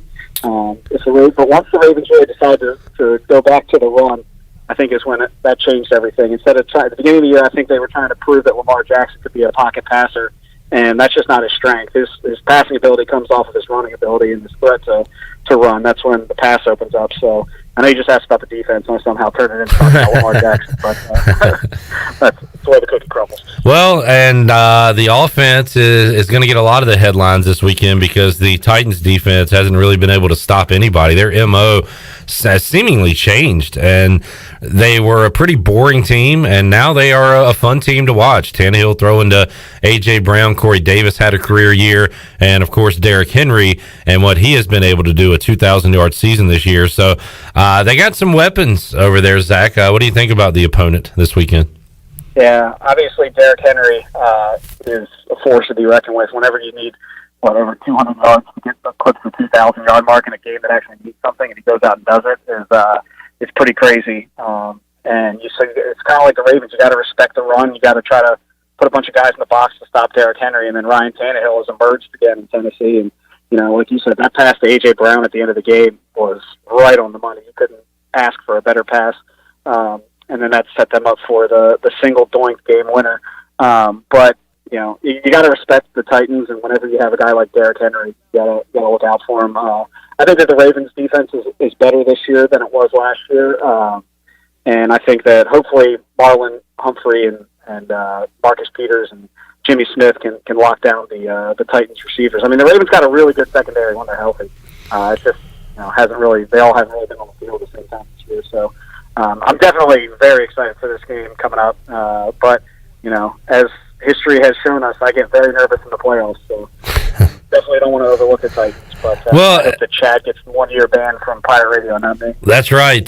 Chad versus Zach here. Loser of the game gets a 1 year ban from Pirate Radio Live. So that would be bad for Chad because that would keep him out of the treasure chest again. He tried so hard to win last year and could not. You mentioned you got to take it one game at a time, Zach, because the AFC is absolutely loaded, at least in my opinion. I mean, I I don't think Washington. I don't love their chances against the Bucks on Saturday, but I much rather be in the NFC side of things than the AFC. Obviously, you have the Chiefs. The Bills are a machine right now. I think the Ravens and Titans could potentially make a run. On the NFC side, outside of the Packers, like nobody really scares me that much. That includes the Saints. That kind of includes Brady and the Bucks, and especially those teams from the West. But do you look at it that way, Zach? That the AFC is absolutely loaded here in the playoffs? Yeah, I think it's kind of the AFC's playoff to win, or Super Bowl to win, rather. But you look at the Saints; they're not healthy, and if Alvin Kamara is going to be out, then you never know. Anybody can beat them if they're not at 100%. I cover a lot of the Bucks, and Tom Brady and company are kind of clicking at the right time right now. But speaking of history, you look at what happens when a losing team gets into the playoffs, and they usually seem to sneak out a playoff win. So maybe your Washington football team can get a win. The Bears, might be able to sneak one out. Maybe I'm not expecting it, but I think outside of the Packers and the NFC, that it's really kind of open up to anybody if you just kind of catch fire at the right time. And we'll see if Tom Brady is like Michael Jordan, and when somebody calls him out, it's not a good thing. Boy, Chase Young is coming for the goat's throat. I love Chase Young, and he can back it up. I'm just worried about the other 52 guys. Exactly. And also old man Brady has not played well this year in primetime games. So there's one of the podcasts I like to listen to. Once it gets dark, Brady goes to bed. So prime time's not for him. So maybe the old man can't stay up late anymore. Well, Zach, great to catch up with you, buddy. Good luck to your Ravens. If they win, we might get you on again next week. If they lose, unfortunately, we won't be able to talk to you until next January. Wow. Let's hope for the Chad band. So put a poll up there. Who everybody's rooting for. Who do you want banned, Zach Maskavich or Chad the Titans fan? We'll talk to Chad coming up Friday on the show. We'll get his perspective on this Ravens-Titans game. Zach, enjoyed it, man. Hope to see you here in Greenville at some point. Yeah, Clipper, can't wait. All right, buddy. Thank you. There's Zach Maskavich, our Ravens fan, who did throw out He threw out a nugget, and I believe I have the stats here. Chandler, let's see how good you are at stats to consider. Oh, thank you, Troy D. You're going to know one of these. The last two times a 7-9 team has made the playoffs, those teams have won. I wonder who it could be. Well, one of those is the Carolina Panthers. The Panthers with Ron Rivera against Ryan Lindley and the Arizona Cardinals. In just an awful game. I was down in Birmingham for that game at the hotel we were staying out and watched that game. The other one had a famous play in the game. A famous play. A famous playoff play. A famous playoff run, even. I'm drawing a blank. It was the Beast Quake. Oh, Marshawn Lynch Seahawks against the Saints, right? Right. In Seattle. That was a 7-9 team. Wow, I didn't know that. And they were able to win that game. So that's the last two times a team with a losing record has made the playoffs. They have won. Good luck. Keep that in mind, folks. The odds are in our favor. All right. Tell you what, let's take a time out, Shirley. We'll come back. Or did you have a note, Shirley, you wanted to pass along? I do. Brett McMurphy just tweeted out, because of COVID issues at Ohio State, there's been discussions about postponing the college football playoff title game to January 18th. The game, as of right now, remains scheduled for Monday night, but we're going to keep an eye on that story because that may change here in the next couple of days. Say the beginning of that again, I'm sorry. So they're hold on. Potentially talking about moving the game if there are COVID issues? Yeah, let me read this verbatim.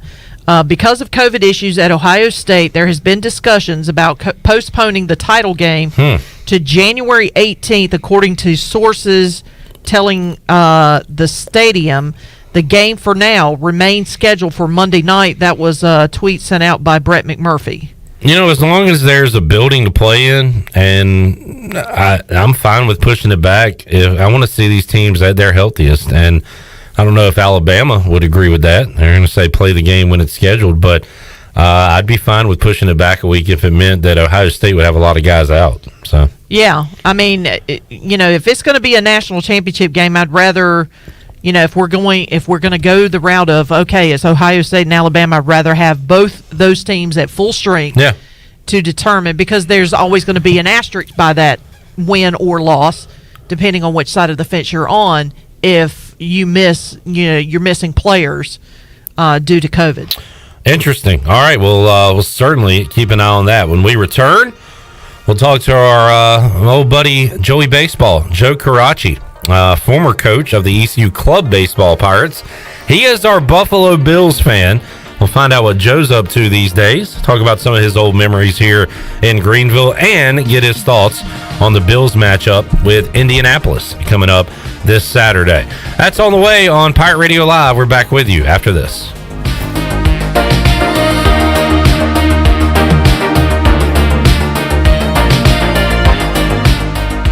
Hello, Pirate Nation. This is Corey Scott, former ECU Baseball All-American. During my playing days, I specialized on the field as a closer. Now, as your mortgage loan officer, I am once again specializing in closing. But this time, I am closing for you, not just the Pirates. At Movement Bank, we offer portfolio loans such as 100% doctor loans with no PMI, home equity lines of credit, and jumbo loans, all at historically low rates. Contact me today, and I will be your closer. Call Coach Corey at 378-5252. That's 378-5252. And go Pirates.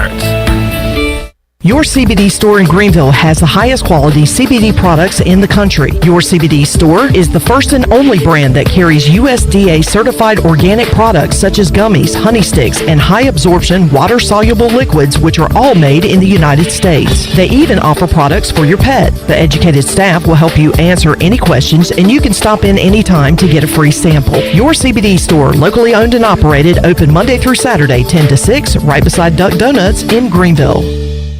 Do you think you or your employees might have been exposed to COVID-19? ArcPoint Labs of Greenville offers same-day COVID-19 results. No referral needed. Same-day results available. ArcPoint Labs of Greenville offers easy employer solutions to COVID-19 testing. ArcPoint Labs of Greenville is located across from Vidant Hospital on Executive Circle behind Southern Bank. Call for an appointment or walk in. ArcPoint Labs of Greenville, 215-5688 or arcpointlabs.com. Bostic Sugg Furniture in Greenville has been serving Eastern North Carolina since 1937 and been a proud member of the Pirate Club for over 45 years. We offer top name brands featuring Lazy Boy, Kincaid, Rowe, as well as a large selection of furniture made in America. Our factory trained sales staff has over 100 years of experience and offers free in-home design service. Visit our website, BosticSugg.com, to shop 24 hours a day and follow us on Facebook for unique special offers. Compare and you will discover why Eastern North Carolina has been coming to Bostic Sugg Furniture for over 70 years. For years, Callie Ann Phelps has been singing about Phelps Chevrolet. Phelps Chevrolet is the one for you. Low prices, service too. See the big dealer right away. Carolina's finest, Phelps Chevrolet. And you'll agree with what Skylar Phelps has to say. Nobody beats Phelps Chevrolet's prices. Nobody. Name you can depend on. Phelps Chevrolet. Get one. Find new roads with Chevrolet. Then come find yours at Phelps Chevrolet in Greenville. The Rick House is Eastern North Carolina's premier American-styled restaurant and bar. Join us at the Rick House for mouth-watering steaks and the best burgers around. Check out the spicy mahi risotto or the bourbon pecan salmon. Wednesday night is date night. 2 salads, an appetizer, a bottle of wine, 2 entrees, and a dessert for just $55. Thursday is ladies' night with $5 martinis and special apps. The Rick House, American Provisions and Spirits, 710 Red Banks Road beside the bowling alley in Greenville. The Rick House. I'm Michael Vaughn with East Coast Grading and Utilities. Many of you know my dad, David Vaughn, and his work in putting in subdivisions all over Pirate Nation. But East Coast Grading and Utilities is not just for those type of big jobs. We're here for the homeowners. Whether it's concrete, driveways, hauling rock, or sand, whatever you need, East Coast Grading and Utilities can get the job done. Call us at 252-531-7494 or check us out on Facebook at East Coast Grading and Utilities. Have you ever seen those exotic aquariums like the guys do in Las Vegas on television? You ever thought about having one of these aquariums in your business? It's more affordable than you think. This is Hal Pruitt with rentafishtank.com. We can make having an aquarium in your business turnkey with no work, cleaning, or hassles for you. Rentafishtank.com creates a relaxing atmosphere and keeps children occupied. Rentafishtank.com already services many dental, pediatric, and doctor offices, plus hospitals and senior living centers. Check us out at rentafishtank.com. Hi, this is Brian Meador from East Carolina Athletics. You're listening to Pirate Radio, the voice of the Pirate Nation.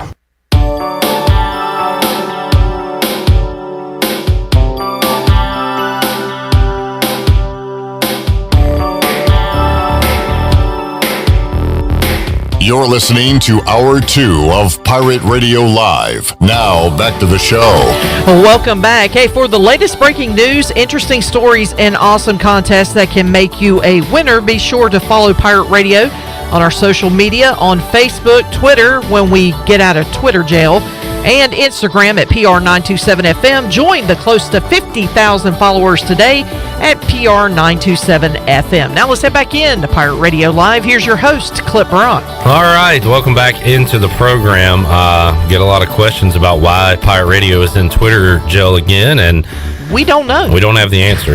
We don't know how we got there to start with. We don't know what we did. We have a bad attorney, I guess, that keeps sending us to jail. I mean, I don't have the answer. I want to call my cousin Vinny. See if Joe Pesci can get us out of this jam. All right, welcome back to the program. We are previewing the NFL playoffs all week long with fans of the playoff teams, and we'll do that now as we head out to the Fixed NC Live Line, talk to our next guest. You know him as the former coach of the dynasty that is ECU Club Baseball. You know him from sitting at the corner table at Bowley's on NFL Sundays about 15 years ago. And you know him as our resident Bills fan. Joey Baseball, Joe Carraci joins us on the program. Joe, long time no talk. How you doing, man? Good, buddy. How are you? I'm doing great. Who would have thunk both of our teams are in the playoffs, Joe? In the playoffs, man. Look at that. A Super Bowl rematch from 30 years ago. Joe, catch us up on what you're up to these days. Are you still involved in baseball in some form or fashion, or what are you up to now? Yeah, I'm actually currently driving around Savannah, Georgia in search of hula hoops. Okay. For what purpose, Joe? Because I got a little exercise I like to do with my hitters that involves hula hoops. And I don't have any. Okay. So I'm trying to go find some. If we have any listeners in the Savannah area that can help Joe out, let us know. So what are you doing? Training, Joe? Is that what you're up to? Yeah, I'm working with a travel baseball organization, just doing their instruction. Yeah, and it's the same old stuff outside. That's fairly new. I've been doing some instruction at a different place down here, and I just started with them pretty recently, so I'm pretty excited about that opportunity. And everything else is pretty much the status quo down here, except for we can go to bars past 10 p.m. All right, so a little different than here in Pitt County. Joe is a baseball lifer and also a Buffalo Bills lifer, which has not been the best life. I guess, Joe, started out pretty good for you, getting all those Super Bowls, couldn't win one, but man, this team looks like a machine right now, finishing 13-3, hosting the Colts on Saturday. And you kind of got a taste of it last year, Joe, getting in the playoffs. But, man, this team came back in 2020 on a mission, it looked like. Yeah, I think they obviously – it looked like they were a couple pieces away for last year for sure. I was thinking for a couple years.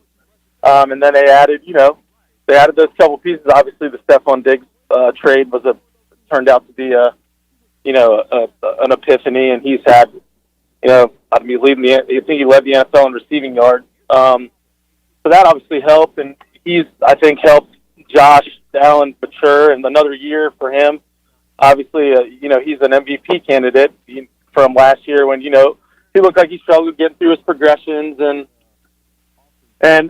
making, his second-year quarterback mistakes, and you just don't see him making a lot of those anymore. So he's always had the ability, for sure. He's got the arm. He makes all the throws. So it's been fun to watch. They're a fun team to follow, too, not even just as a Bills fan. They're having a good time, it seems like. It's always fun when your team is seems like they're having a good time, Yeah. and they're a good group, and they enjoy each other. So that's made it a little more fun. Joe, unfortunately, when I think about you, I think about EJ Manuel because I remember you immediately hated the draft pick. And so, what was your instant reaction to bringing in Diggs? I mean, did you think he would have? Obviously, you didn't think he would be the number one receiver in football this year, but did you think he would be any type of the player that he's turned out to be for you guys? I was hoping we'd see, like what he did previously, but I wasn't thinking this, and I did, and I still think the price is pretty steep. I don't remember exactly what it was, but I think it was 3 draft picks, maybe might even been 4. I'm not exact. I can't remember exactly, but I know it was a pretty steep price to get him. Obviously, it's paid dividends this year, and I think you can't kind of second guess the trade now, but I do remember my knee jerk was, man, that's a little steep, but he did need that weapon. Yeah. So, you can't complain with the results this year for sure. And EJ Manuel, God. Sorry to bring that up again, but that's I was right about that one, I think. Yeah, you nailed it. You were all over that one. Yeah. Joe, is the defense in Buffalo good enough to make a run here in these AFC playoffs? They've taken a step back, I think. I don't know, man. It's going to be tough. I don't. The football fan in me, honestly, would love to see the Rodgers Mahomes matchup, and I think it's hard to not think that might be what happens. But the Bills fan in me, ever since the trade happened, that Brady versus the Bills Super Bowl. I mean, that's just that makes you salivate. That's a good storyline to follow. So. I don't know. I don't know if the defense can get us there. The offense is obviously, good enough to score enough points.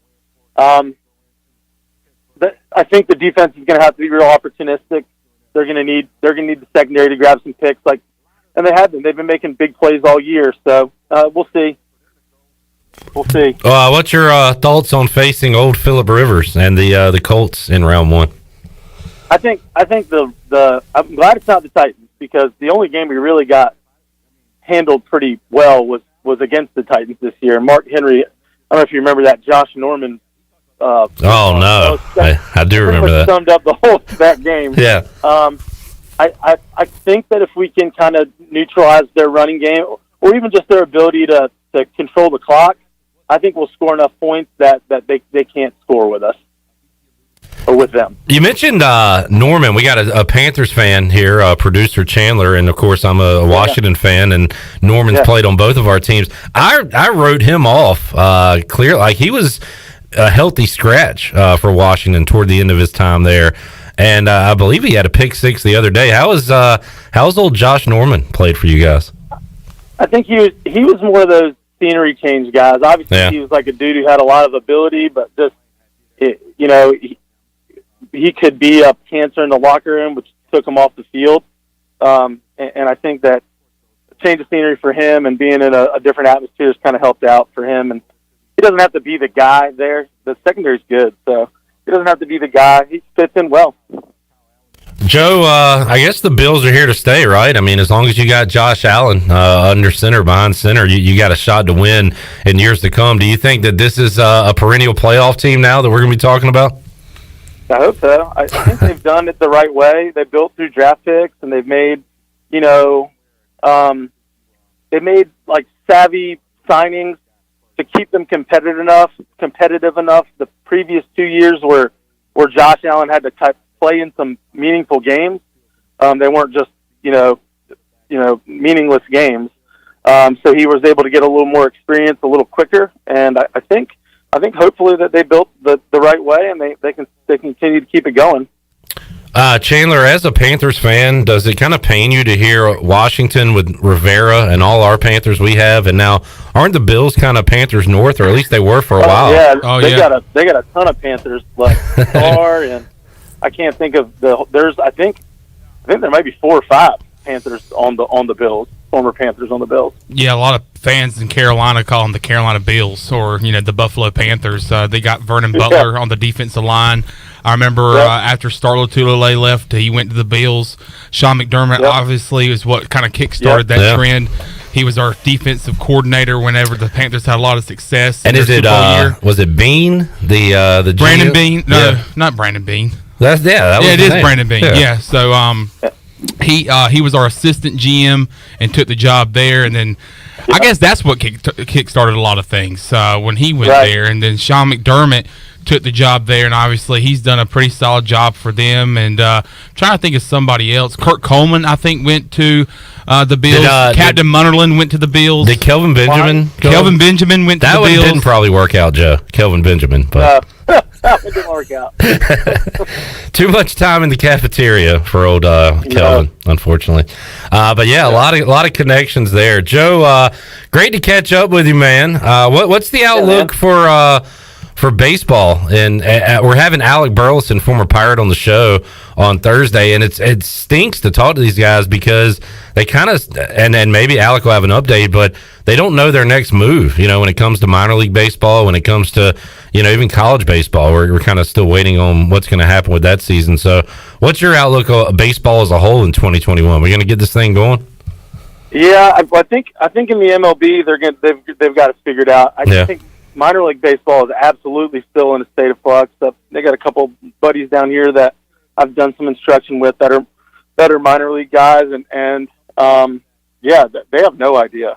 And the thing was too, almost the whole run of it, they weren't really well informed. So it's been really unfortunate, particularly for guys like Alec, and there's a bunch of guys from Bryant, and that's a bunch of guys that really, you just hope that this doesn't end up being something that costs them an opportunity. You just kind of, but yeah, I would not be able to put like my stamp on what I think it would be either way, because there's really no telling as far as minor league ball goes. Hopefully they'll figure it out at the collegiate level. I think that it seems to be they're figuring it out with basketball, and moving forward, hopefully we can figure it out with baseball. The high schools down here have it pretty good and figured out. They're going to be able to start on time. They actually get things kicked off here a month early. So they're in North Carolina, generally it's February 14th, and here it's January 15th. So our guys, we're getting ready to get them to send them off to their high school practices beginning now. And they have their rules and regulations, masking the dugout. They're only allowed to play within the county. They can play teams that aren't in their league, but it has to be within the county. And then they can play teams with outside of the county within their league. Gotcha. So, I mean, things make sense now. Of course, obviously, people who watch the news know that things are a lot different in Georgia than they are. It's like you're in a different country almost. Right. When you drive over some state lines. So I'm hopeful for all my friends back up there in North Carolina. All my high school coach buddies and everybody. band with the club team and the guys at Next Level. I'm just hoping that everybody gets to get it figured out and we get kids back on the field. So even in the little league level, these kids are missing, that chance, to enjoy those years. It's just kind of stinks. No doubt.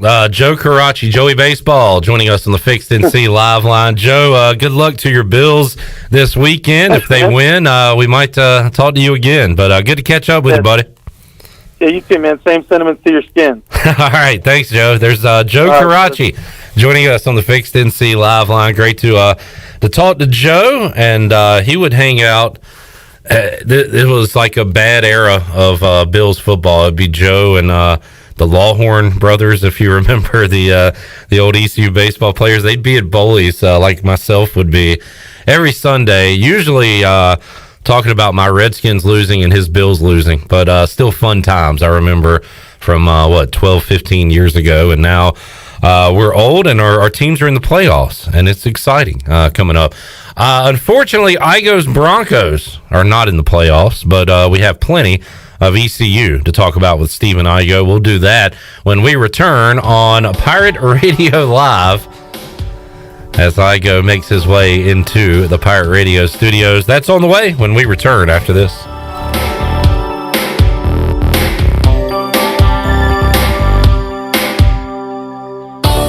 Here with Mike Mullis from Fixed NC. And Mike, you were telling me the other day, people ask you all the time, I didn't know you did that. What does that mean? You know, anything that involves property damage repair, call us first. If it's your crawl space, you've got interior humidity issues, a water loss, your ice maker line breaks, obviously fire and smoke, everybody knows we do those. But anything that involves interior or exterior property damage, we're your repair experts. Mike, how can everybody get in touch with you? 252-999-0001 or fixednc.com.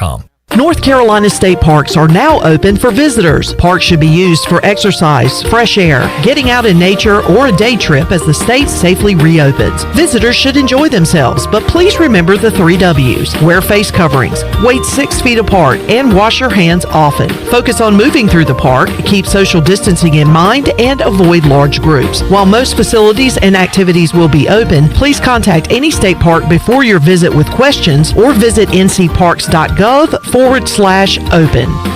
Hidden phone trade-ins, hidden plan requirements, hidden catches. You won't find any of those at US Cellular because we do things differently. And that means you can get the Samsung Galaxy S20 FE or Google Pixel 5 for free with no hidden requirements all season long. US Cellular. Upgrade to fair. Terms and conditions apply. See store uscellular.com for details. Does the idea of going to your local U.S. Cellular store make you feel a bit uncomfortable? Tired of the hassle of waiting and wearing a mask? Let Toby Williams and his outside sales team take away that worry. They will come right to your home or office and drop your phone off on the porch or at the front desk for you. Saving you time and worry is what the team at Cellular Warehouse is all about. Call Toby today at 252-799-7051 and let them help you with all of your wireless needs. Cellular Warehouse, your local U.S. Cellular authorized agent. In studio with Dr. Shondell Jones today from Kinetic Physical Therapy. What's new for 2021? Well, you know, 2020 has been a tough year for a lot of people, especially with the pandemic. And so, listen, we've got a way that people can kind of get that control back. We call it a power up package to start the year. And it's a mix of health coaching and personal training so that people can actually meet those goals and get back in shape. So to meet your goals in 2021, go to kptonline.com or give us a call at Kinetic Physical Therapy and Wellness at 364-2806. Let us help you get back to business. This is Donald Stocks and Justin Judge of PIP of Eastern North Carolina. We're ready to assist your business with branded PPE. Would you like face masks with your logo? We can do that. Plus custom social distancing signage. Now is the time to ramp up your marketing efforts. Whether it's cutting edge, contactless, touchless marketing, or traditional direct mail, we can do it all. We are PIP of Eastern North Carolina.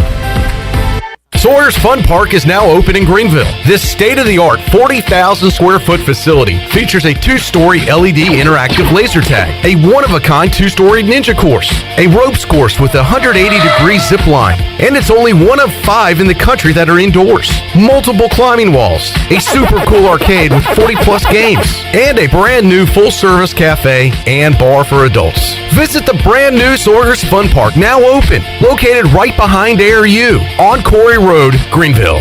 PR927FM.com is the Pirate Nation's home to stream Pirate Radio live or archived anytime. John Gilbert, the Director of Athletics in East Carolina. Let's talk about guys that have decided to stay for that extra year. How do you finance all of that deal? Well, we're still working through our numbers, but ultimately we're going to need to keep our scholarship numbers where they are currently. There'll be some transition. Kids leave and go into the portal. I do think those seniors that want to come back will certainly work with Coach Houston to figure out where they fit and how that goes. PR927FM.com, the voice of the Pirate Nation. Hi, this is Phil Steele of Phil Steele's College Football Preview Magazine, and you're listening to Pirate Radio, the voice of Pirate Nation.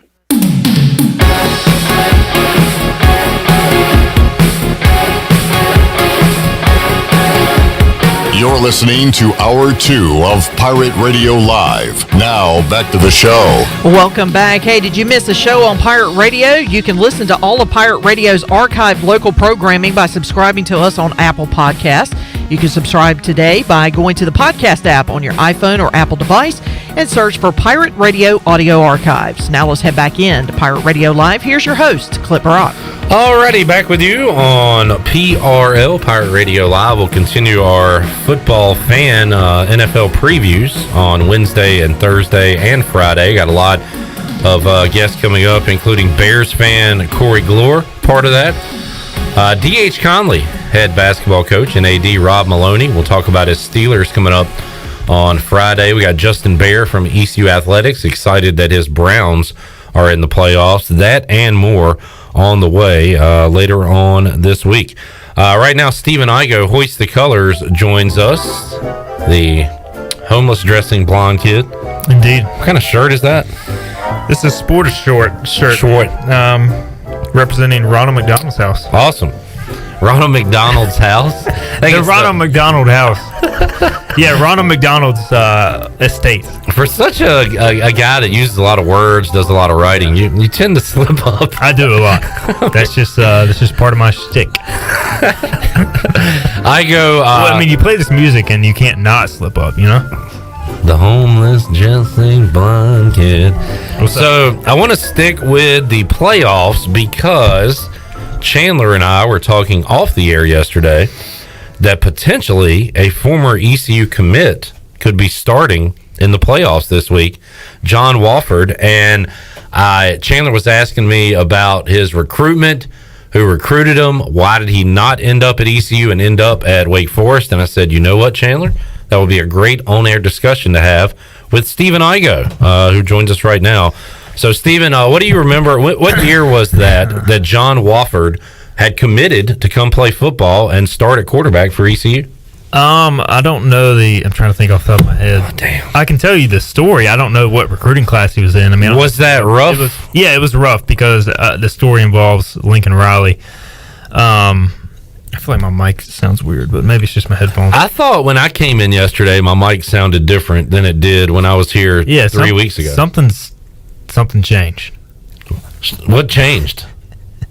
Maybe it's just I the didn't headphones. touch nothing. Because on the way over here, I was listening to you guys, and y'all sounded normal. Okay.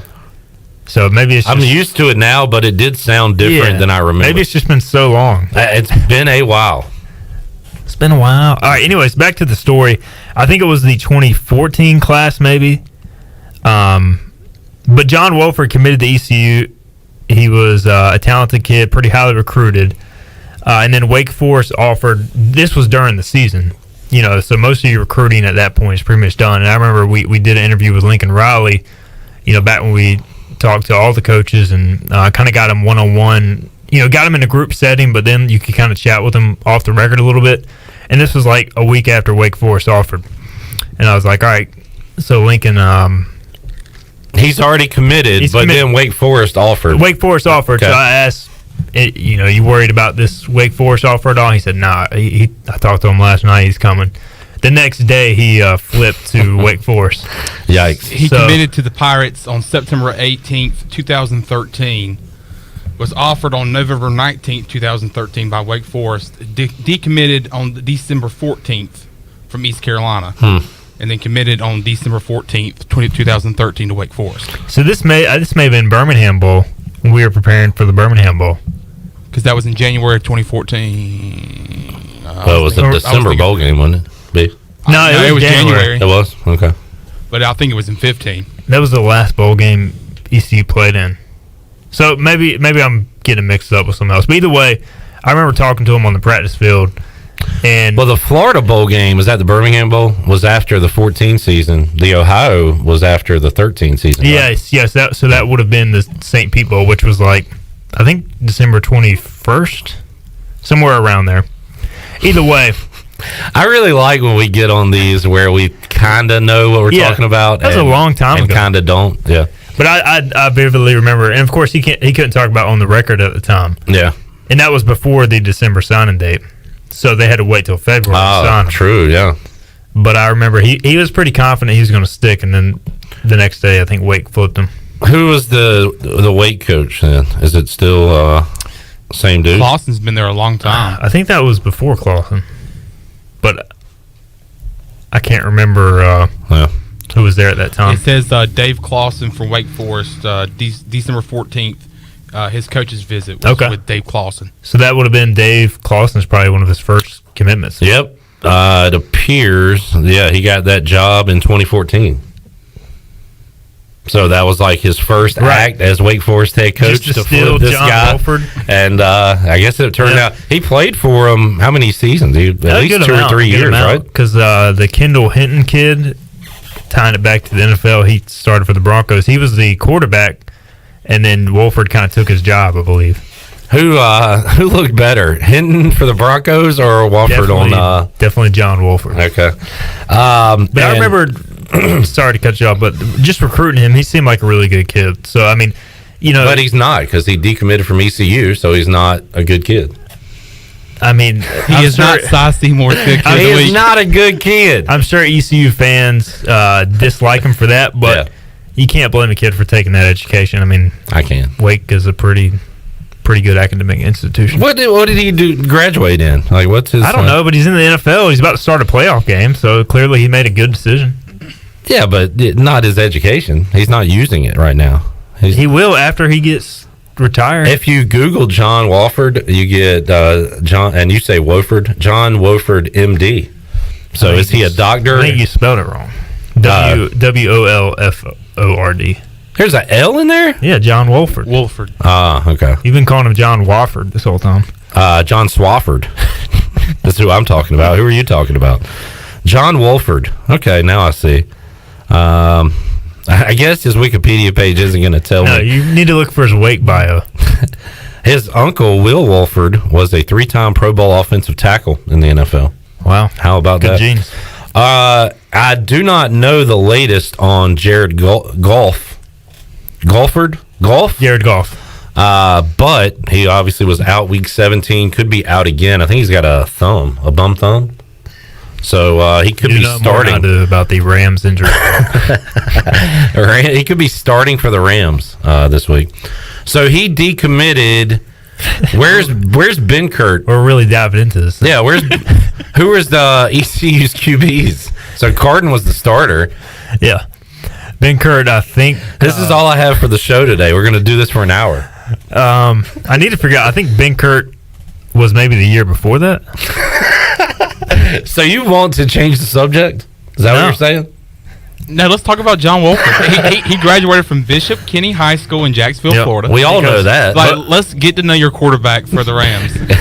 Both of them were. I think this is educational if we have a Rams fan tuning in. They want to know about their guy this week. So Wolford was 2014. Ben Kurt was 2013. So he was a year ahead of Wolford. Man, so we were really trying to stack the class. Yep. Again, we've kind of gone down this rabbit hole before.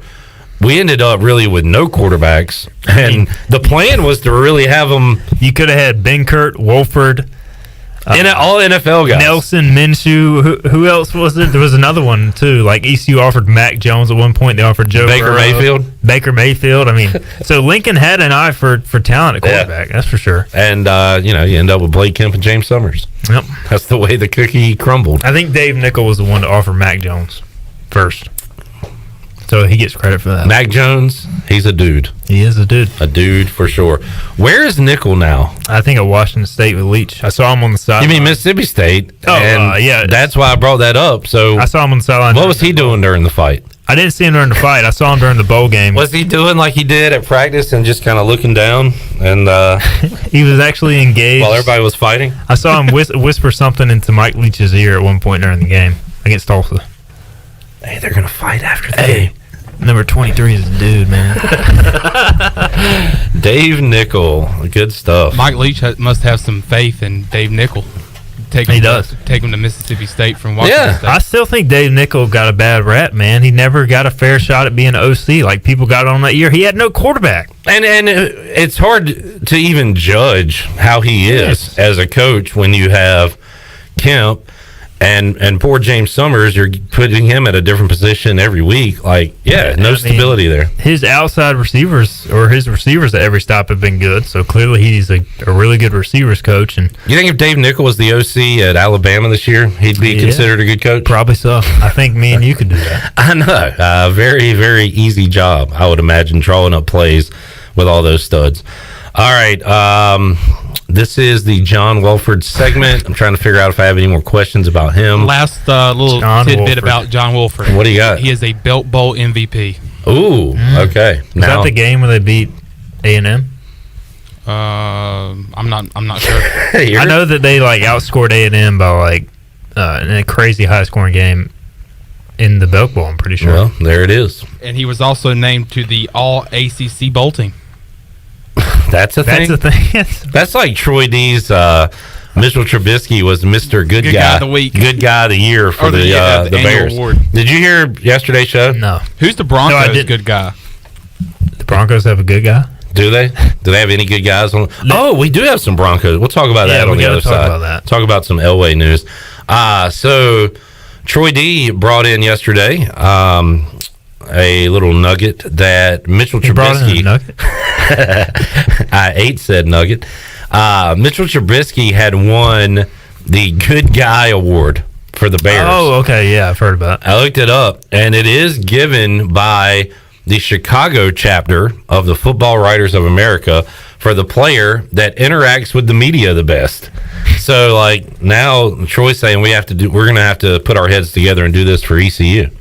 That's fine with me. And we were going over some of them. I mean, Holton Ahlers would be a good candidate right now. Chandler said Jaden Gardner, which I agree with. Jaden Gardner, just based on the number of times we have to talk to him, and he just kind of rolls his eyes and says the same thing. But he's a pro at it, which is and he's gotten better each year. So I said Zeke Bigger would be a candidate for that award. Yeah, 100%. He was great. He was Mr. Mouthpiece. Garrett McGinn. Garrett McGinn. Troy brought up his name. That would be an obvious choice as well. Yep, Garrett was great. Justin Simmons is the Denver Broncos Good Guy of the Year. He's a 3-time Good Guy winner. Wow. Wait, is that a real thing? Yes. So did all the teams do this? I think so. Why, Chandler, look up Carolina Panthers Good Guy of the Year. I thought he was joking. No, you're not joking. The Broncos legitimately give it out, and they name it after Darren Williams, who passed away, I think in 2007, one of their former DBs. But the Darren Williams Good Guy of the Year award presented. The award is given annually to the Bronco who best exemplifies Williams' enthusiasm, cooperation, and honesty while dealing with members of the press. So the last thing I'm pulling up is from 2018. Chris Thompson receives Good Guy Media Award, and I loved Chris Thompson, running back, now with the Jaguars, I believe. Don't have anything for 19 or 20. Chandler, you got anything? Teddy Bridgewater is the Panthers Good Guy of the Year. I tell you what, he did a lot of interviews and had to answer a lot there So there you go. Bridgewater wins Tom Barry Good Guy Award. Wow. You guys thought he was joking. We had a brand new thing to know. Tight end Ed Dixon is a pass recipient for the Panthers. Congratulations. This is crazy. I thought this was just for the Chicago Bears. I know. It felt like such a made-up thing. You guys need to get up on your good guy knowledge. You know what this really is, though? We're not good guys, I guess. This is like the media trying to be important. You know, we want to be, important and, you know what? We're so important. Oh, 100%. We're going to determine who wins an award. The media deserves to give out awards. I mean, they don't do that enough. And we're gonna give it to the guy that was nice to us. Basically, the guy who answered the most questions. Yeah, it's. You're right. It's a little bit of a joke, but Ronnie with a submission says for baseball, Bryant Packard would be on the good guy list, and probably Evan Krasinski. Yeah, both those guys. It was Jake Agnos. Jake Agnos was Jake Agnos, Jake Kuchmaner from current Pirates, definitely up there. I mean, weren't pretty much all of those baseball guys easy to talk to? Yeah, I mean, I think you could give it to just about everyone. I mean, other than Chris Johnson, I can't really think of a bad interview. I can think of a few. Who? I don't want to call out people, names? but okay. I mean, it's just I can think of a few. All right, let's take a time out. We'll come back. Hour 3 of Pirate Radio Live on the way. I've been saying this is a pretty dead time for ECU Athletics, but the work never stops for Stephen Igoe, so we'll find out what he's been up to covering ECU Athletics. And also, remind me, we'll talk about the Denver Broncos John Elway news. That and more on the way on Pirate Radio Live. We're back with you after this.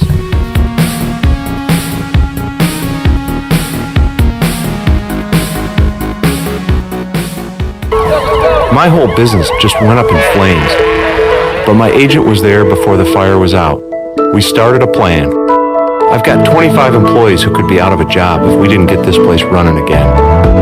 My independent agent and auto owner's insurance, they made sure we didn't skip a beat. I mean, we didn't miss a single payroll. That's incredible. For whatever lies ahead, we're always there. This is Brian Smith with Town Insurance in Greenville. Call me today at 756-8300. Go Pirates! Hey Pirate fans, this is Cliff Godwin. Baseball is back at Clark LeClaire Stadium. We will be hosting several youth camps over the next couple months. All camps will be at Clark LeClaire Stadium, and all camps are open to participants between the ages of 7 and 13. Make sure to check out our camp website at cliffgodwinbaseballcamp.com for all camp details and registration information. And of course, go Pirates! Wait up. Papa John's has a new stuffed crust. Oh, we did it. All our tweets, DMs, and carrier pigeons worked. This ain't just stuffed crust. This is Papa John's crust. Stuffed. Hey Pirate fans, order the new Epic Stuffed Crust One-Topping Pizza for only $12. The new Epic Stuffed Crust Pizza is the MVP move for game day or any day. Place your order online at papajohns.com and sign up for Papa Rewards. Papa John's, the official pizza of the ECU Pirates. Hi, I'm Annalie Newhoff. And I'm Rob Campbell. And we are with CopyPro. We have been locally owned and operated here in Eastern North Carolina for almost 50 years. CopyPro is the leader in office technology. Does your business struggle with keeping printing costs low or producing professional documents? Here at CopyPro, total customer satisfaction is our #1 priority. We have a variety of solutions to help reduce your printing expenses and make your business more productive. Call us today at 1-800-682-6558 or online at copypro.net. CopyPro, we are the professional office systems people. Been pulled over for speeding and written a ticket? Then you need to call O'Neill's Speedometer Service in Greenville. O'Neill's can calibrate all vehicles for speeding tickets. All-wheel drives, no problem. 18-wheelers, no problem. Motorcycles, no problem. O'Neill's can also repair instrument gauges that have stopped working. Whether you drive a Ford or GMC, Greenville's trusted speedometer shop for over 30 years is O'Neill's. Call today for repairs or calibration work at 756-5050. O'Neill's Speedometer Service. Go Pirates! UBE and PirateWear.com are proud to offer the Pirate Nation its largest inventory ever. Brand new Adidas is arriving daily, along with Under Armour, Columbia, and Russell Athletic. UBE is loaded with cargo, and new items are being added daily to PirateWear.com. Be sure to check out our children's store, The Crow's Nest, for all of your young pirates. UBE and PirateWear.com, an ECU tradition for 50 years. Go Pirates! Warren's Hot Dog Pizza, homemade lemonade. Hey, Pirate Nation, Warren's Hot Dogs 2 locations are open for business in Greenville and Chocowinity. Both locations have drive-through windows, so stop by today for hot dogs, pizzas, subs, apple and peach turnovers, homemade lemonade, and breakfast in Chocowinity, featuring homemade cheese, ham, and chicken biscuits, plus sausage dogs and more. Warren's in Greenville, across from Ron Ayers Motorsports, and in Chocowinity, next to the fire department. Warren's Hot Dogs. Want some? Get some. In studio today with Messi, also known as Isaac Callis to his friends and family. Why F3? I come to F3 because it's really fun, it's really challenging, and I get to be challenged and pressured in a good way by me being the only 2.0 kid here, going against the grown-ups, seeing what I can do, and I just come to have fun. One letter, one number, F3. Learn more today at f3enc.com. This is Pirate Radio, WGHB Farmville, 1250 at 92.7 FM Greenville, WDLX Washington, 930 and 104.1 FM Washington.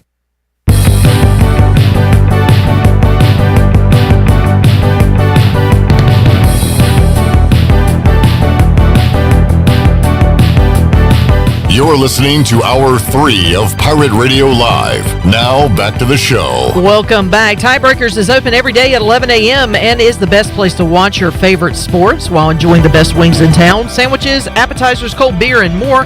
Follow Tiebreakers on Facebook and Instagram for daily updates. Now let's head back in to Pirate Radio Live. Here's your host, Clip Brock. Alrighty, welcome in Hour 3 of Pirate Radio Live.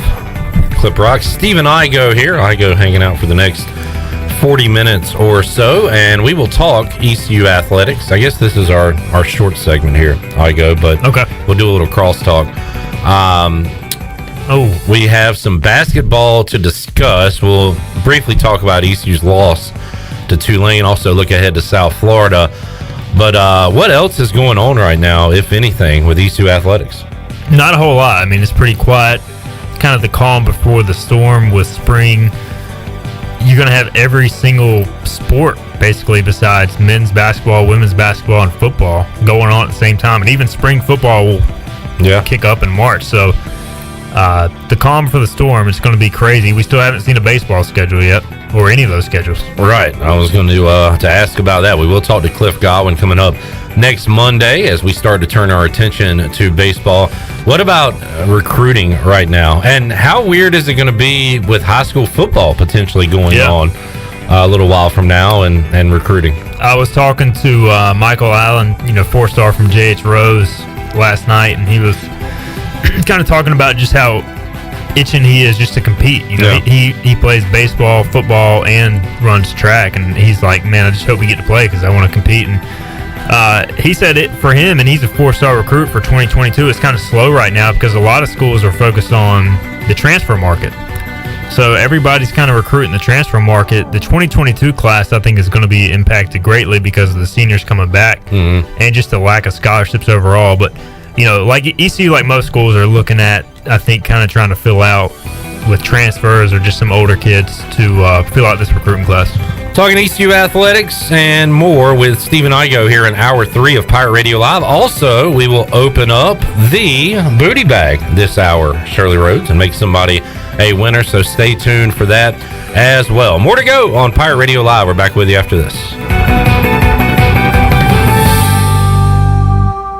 Did you know your small change can make a difference? The next time you visit McDonald's, please consider rounding up for the Ronald McDonald House. Your change adds up and can help many folks in Eastern North Carolina. Just $10 can provide a free night stay for families with sick children here in Eastern North Carolina and across the state. Just ask your cashier at checkout or choose to round up for RMHC when ordering through the McDonald's app. Thank you for visiting your local McDonald's owned by Dixon Foods and for your support of the Ronald McDonald House of Eastern North Carolina. In studio with Dr. Shondell Jones today from Kinetic Physical Therapy. Dr. Jones, you guys offer more than physical therapy. Oh, yes, absolutely. We have more than therapy services, and, we have a lot, but a lot of people don't know that we offer personal training and even health coaching services. We have personal trainers that will actually come right to your home, do a personalized workout plan with you, and our health coaches will help you meet goals and solve problems for those health challenges you wanted to solve but just haven't had a chance to get to yet. Hey, to learn about our packages and deals, you can go right to our website at kptonline.com.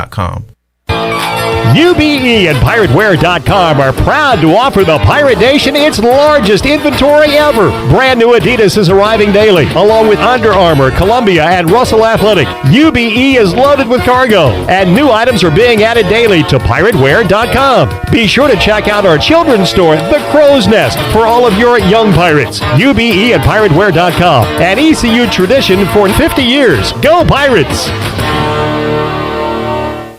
It's bow time. There's something special about the first bite of a Bojangles Cajun Filet biscuit, like an edible alarm clock that slaps you awake with bold Cajun flavor. The moment you sink your teeth into that soft, fluffy, made-from-scratch biscuit, then strike gold with a juicy piece of fried chicken, you'll know. Nothing beats the first bite, except the second first bite. Get a Cajun Filet biscuit combo for just $4.99. It's bow time. Welcome back for another episode of ASMR with Alex. Today, we're exploring the delicious, refreshing sounds of Pepsi. Oh, spilled a little there, but don't worry, it's all under control. Now, where were we? Ah, yes, the ice. I mean, we really should have some more ice, right? Hold on, guys. Wow, this is loud. And we're back.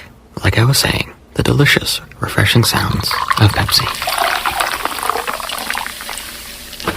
Dude, I told you, I'm working on something in here. Does anyone even watch this? It's not about the views, Dave. Jinx, you owe me a Pepsi. Get out! All right, fine, I'll leave.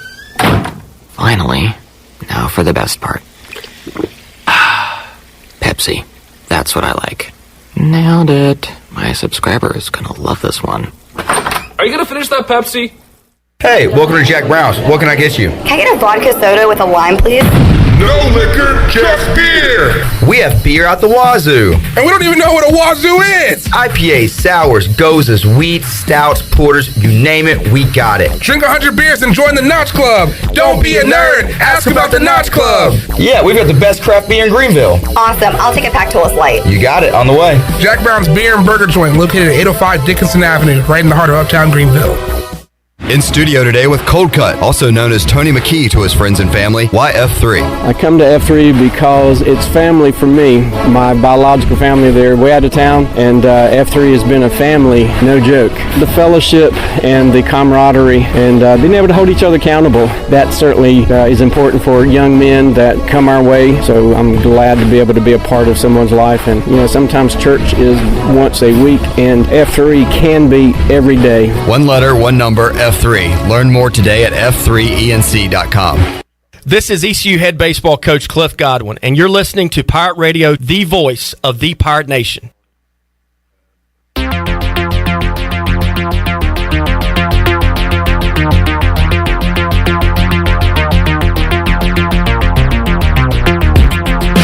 You're listening to Hour 3 of Pirate Radio Live. Now, back to the show. Well, welcome back. When your AC or your heater needs repair or replacing, call on the reliable service professionals of Delcor Heating, Cooling, and Plumbing.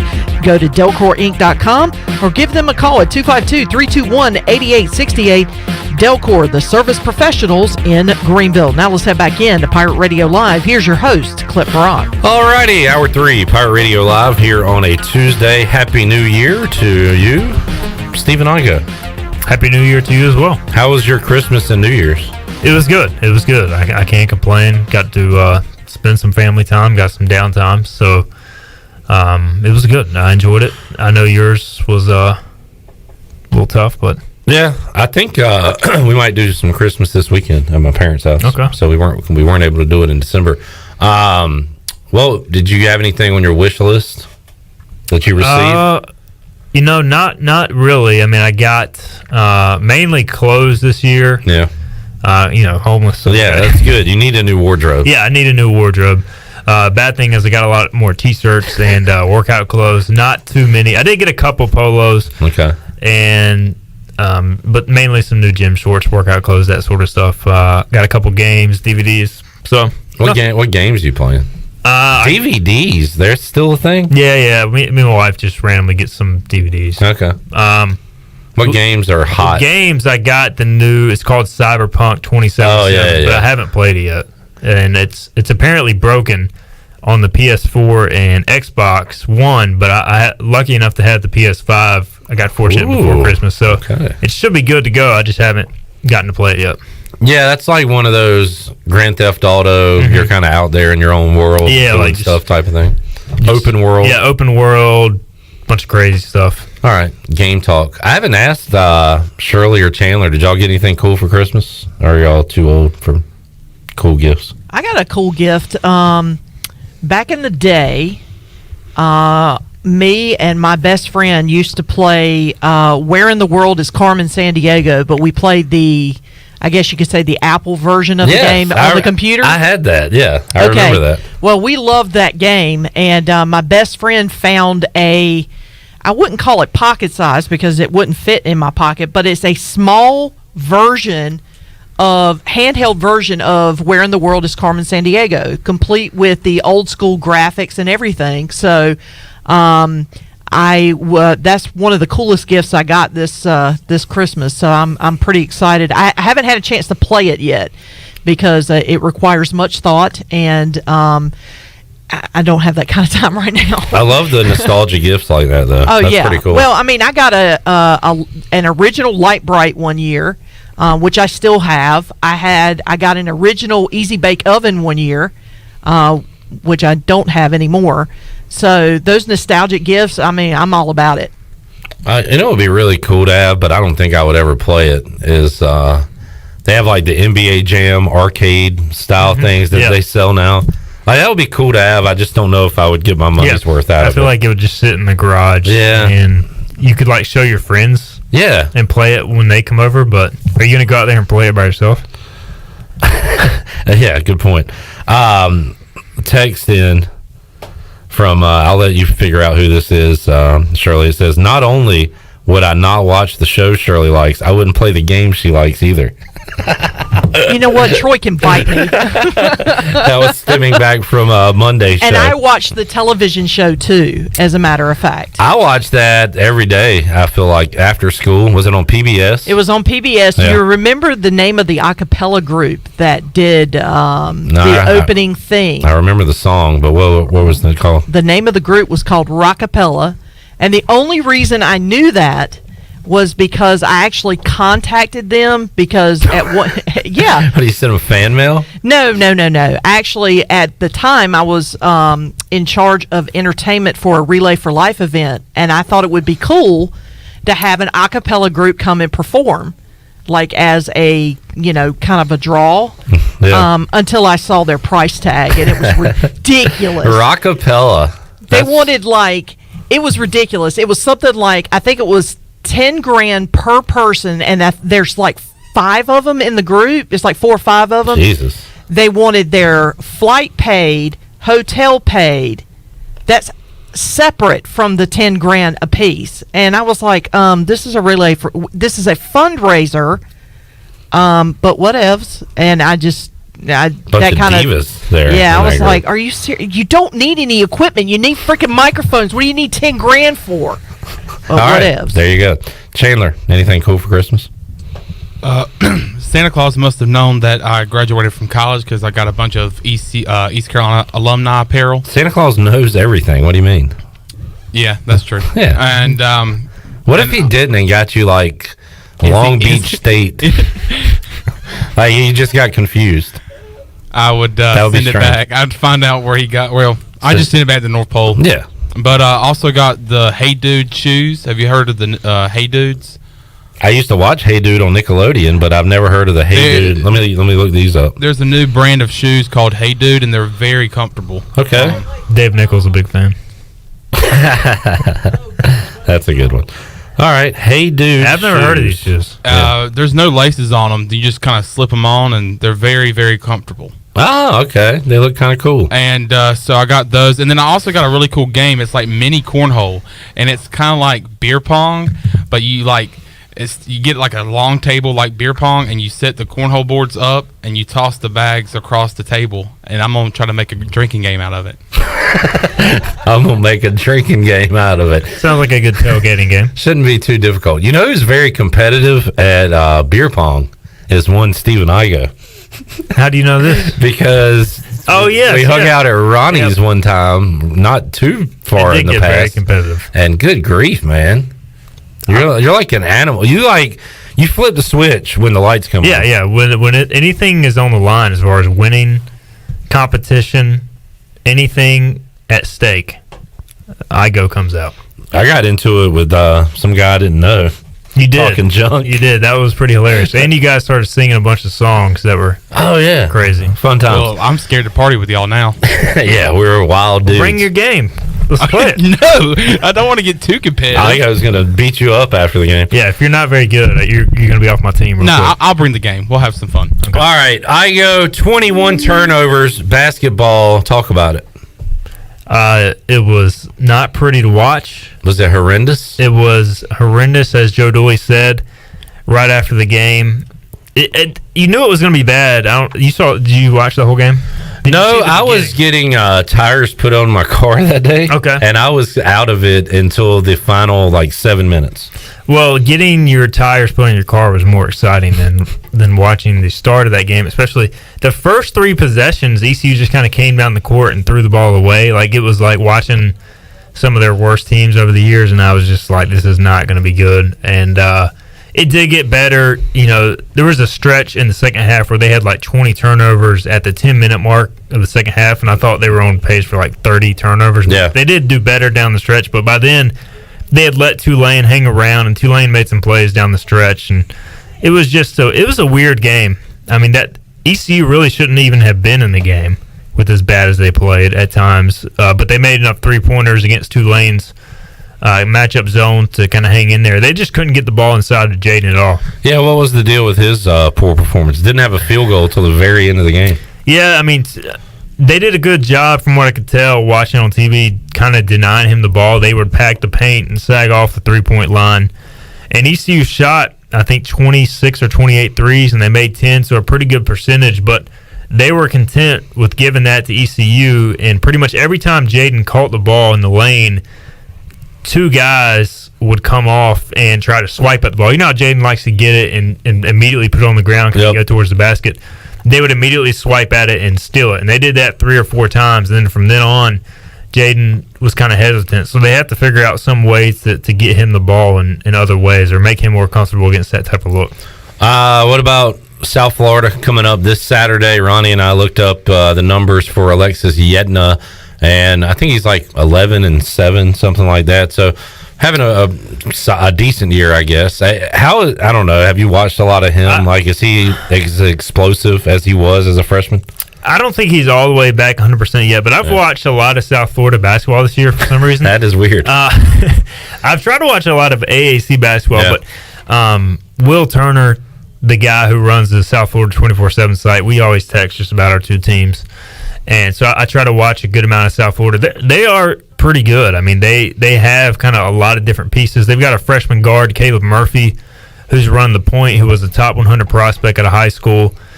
David Collins, who's been there forever. He doesn't shoot it well, but he always gets to the free throw line. Justin Brown, good three-point shooter. He always shoots it well against ECU. They got a huge dude inside, Michael Durr, who's 7 feet. And then they got Yetna.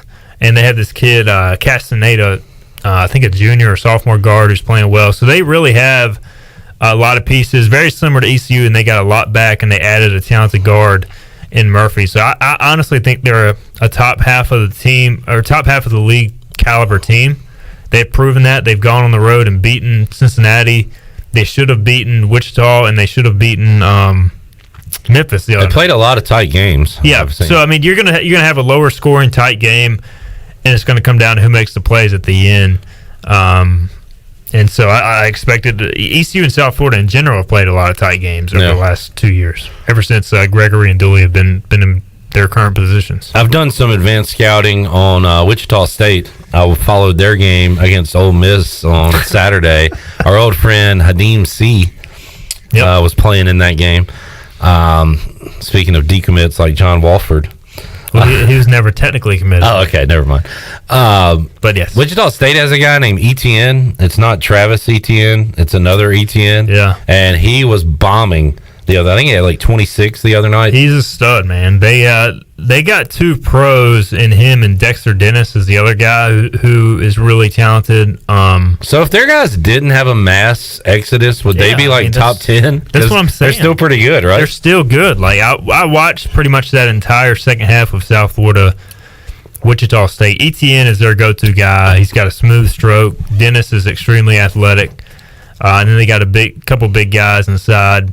And they got a good wing, Trey Wade, who ECU recruited. So they're not as deep as most teams in the league, but their top 5 or 6 are as good as anybody in the conference. I think, bottom line, this is a tough league.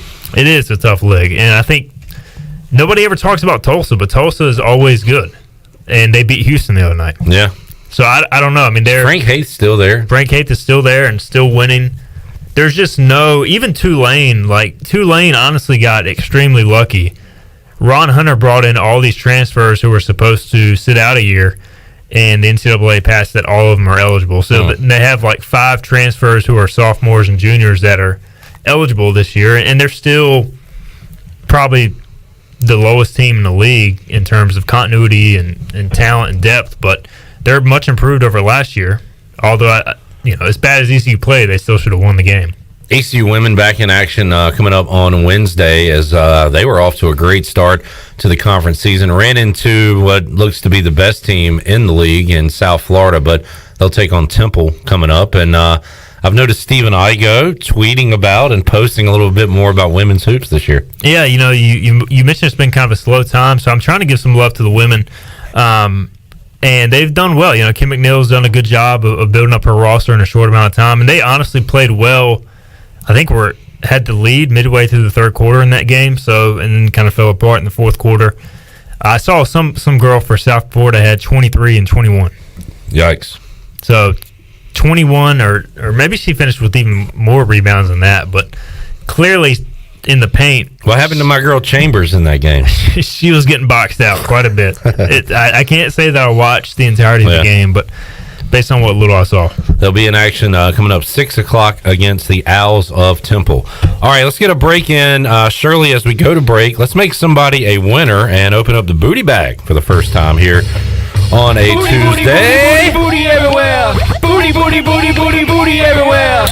What are we giving away today, Shirley Rhodes, as I stall so she can find her booty bag sheet with all of the fantastic prizes? It was right here. I don't know where it went.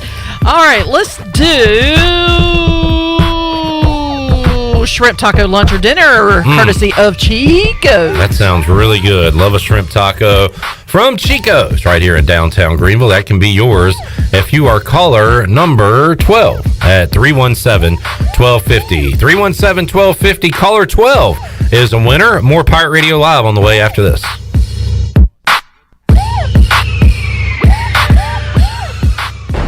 At Tiebreakers, we admit we have a bit of a problem. People love our wings so much that they're starting to sell their home TVs just so they can watch all the sporting events here at Tiebreakers. Seriously, we're glad you love our hand-breaded and hand-cut boneless wings that much, but we really need you to go home at the end of the night. It's okay, we'll be here tomorrow. And when you come back, bring a friend with you. For great food, great friends, and cold beer, we'll see you at Tiebreakers. Tiebreakers, break the chain, eat local. Join the 19 million visitors and explore your naturally wonderful state park system this year. There are 41 state parks to visit in North Carolina. Thanks to the Connect NC bond passed by the taxpayers, North Carolina state parks are upgrading and building new camping facilities, restrooms, and visitor centers, giving you more features for your convenience. Every park will have a project underway sometime over the next 5 years. From a nature hike to camping, visit one of the 41 North Carolina state parks today. For more information, visit ncparks.gov. How much does the word reliable mean? Sure, all businesses describe themselves as reliable, and we certainly wouldn't expect any business to be unreliable, but when you take a word like reliable and make it your way of life, the entire core of your business, it tends to mean a little more. And it's something you have to show people, not tell them. At Delcor, we show it by being there the same day you call. We show it by simply doing outstanding work with exceptional products, a family-oriented work ethic, and genuine caring for all of our neighbors throughout Eastern NC, because in a time of need, we know the first and the only thing you need is someone you can count on. That's why we only use equipment you can count on too, like a train comfort system. It's hard to stop a train. Delcor can have a new train comfort system installed in no time, or we can provide an AC tune-up to make sure your system is performing well. So will your system keep you cool all summer? Find out. Call us. We're Delcor, the service professionals, reliable for over 4 decades. Visit DelcorInc.com today.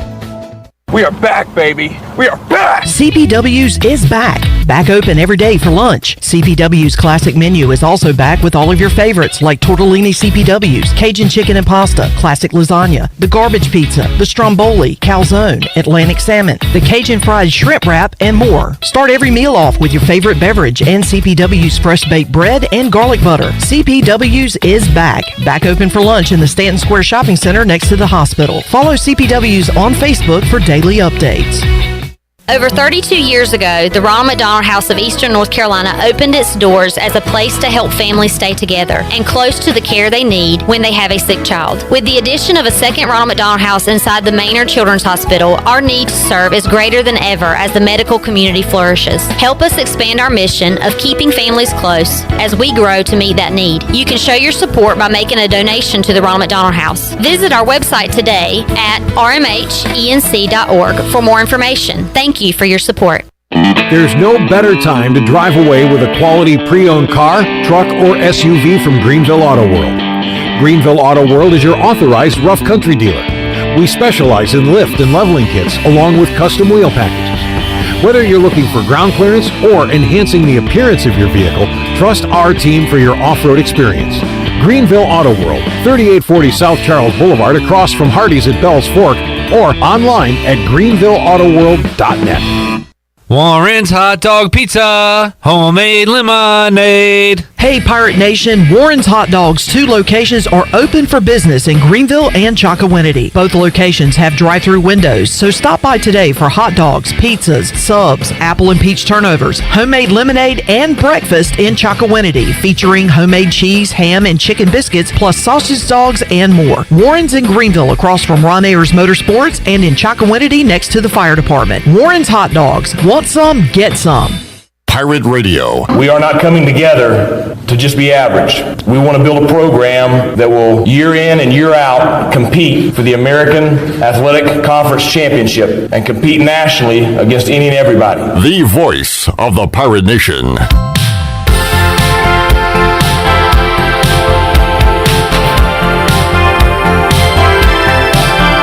You're listening to Hour 3 of Pirate Radio Live. Now, back to the show.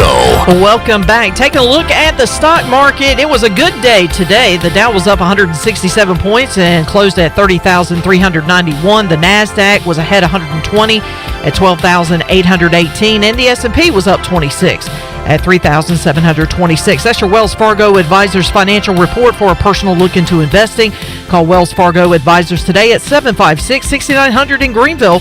Wells Fargo Advisors, LLC, member SIPC. And congratulations to Steve Hill of Greenville, who picked up a shrimp taco lunch or dinner courtesy of Chico's. Grab your amigos and head to Chico's. Enjoy your favorites like shrimp tacos, steak and chicken fajitas, burritos, enchiladas, ACP, and more. Hey, it's Taco Tuesday. Plus, ice-cold cervezas and Chico's famous margaritas are always available.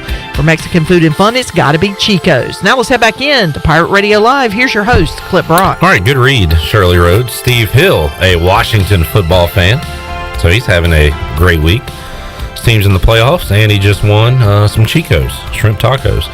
All right, Stephen Igoe, Hoist the Colors is here. Before we get back to the NFL, someone on Facebook Live asked your thoughts, Stephen, on Tony Peterson getting a job with Illinois. Well, first off, congrats to Tony. Yeah. I mean, he was always good to us. He would have... Good Guy He Award? was a Good Guy Award winner for the 2016 to 2018 Scotty Montgomery run. But no, I thought... You know, whoever goes to App State as the OC, you get a lot of attention. And, you know, they've clearly had a lot of success, and Tony was able to parlay that into a job with Illinois. I don't know what his background is with Bielema. I thought the Bielema hire in general was an interesting one for Illinois. So it'll be interesting to see how he does back in Big Ten country. But, you know, we'll see. I mean, I think it's a tough job to win at Illinois consistently in football, but I'm sure it was a pay raise for Tony, and I haven't seen if App State has hired another OC or not, but they've had a lot of turnover with their staff, and I thought for the first time they kind of took a step back this year. I know they finished with a good record, but all the good teams they faced, they struggled against. I was more surprised coaching news at the Doc Holliday situation. Yeah, right. I was about to ask you, it's going to be less of a carousel this year with less coaches getting fired, but is there any kind of carousel going on? Texas already has their guy, but yeah, Marshall, Doc Holliday out. What are the other jobs available right now? Most of them have been, I mean, the Texas one was the big one. Yeah. A lot of the other ones have been filled at this point. Yeah. Vanderbilt hired the guy from Notre Dame. Now, the NFL could affect this if they take college coaches, because there are a lot of openings there. And an interesting news involving our industry with 24/7 Sports. So our director of scouting, Barton Simmons, he's getting hired as basically the director of scouting for Vanderbilt. And I think they're calling him the general manager, which is an interesting title. But Barton's well connected. He lives in Nashville. That's pretty cool. 24/7's based in Nashville. I mean, he played at Yale. So good education, smart guy, great to work with. So I was happy for him to get that opportunity. I think it's cool for the industry to see that happening. I mean, I think he knows his football. No reason he can't help in a personnel role. Yeah, and I mean, maybe one day Igoe could be the director of football operations personnel, general manager for ECU. I don't know about that. I mean, you used to dictate what personnel was on the field when certain coaches would ask you. So I basically had the unofficial title. No, but that's pretty cool though. No, I think it's cool, and it's interesting that you see it a lot in baseball.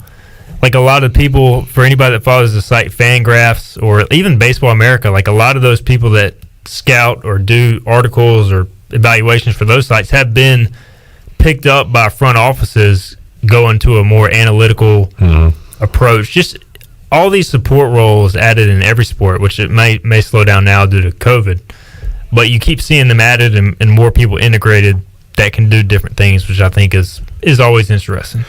All right, just watched the Panthers highlights from the weekend, Chandler, and saw a note here from David Newton, ESPN. The Panthers continue to add to a wide scope of candidates they have asked permission to speak to for their GM opening.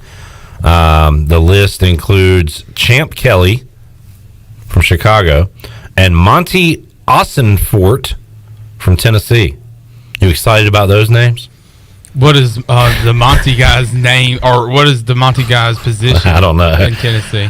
Do not have that information. Because I know their GM now is John Robinson. They are looking for a replacement for Marty Herney. Yep.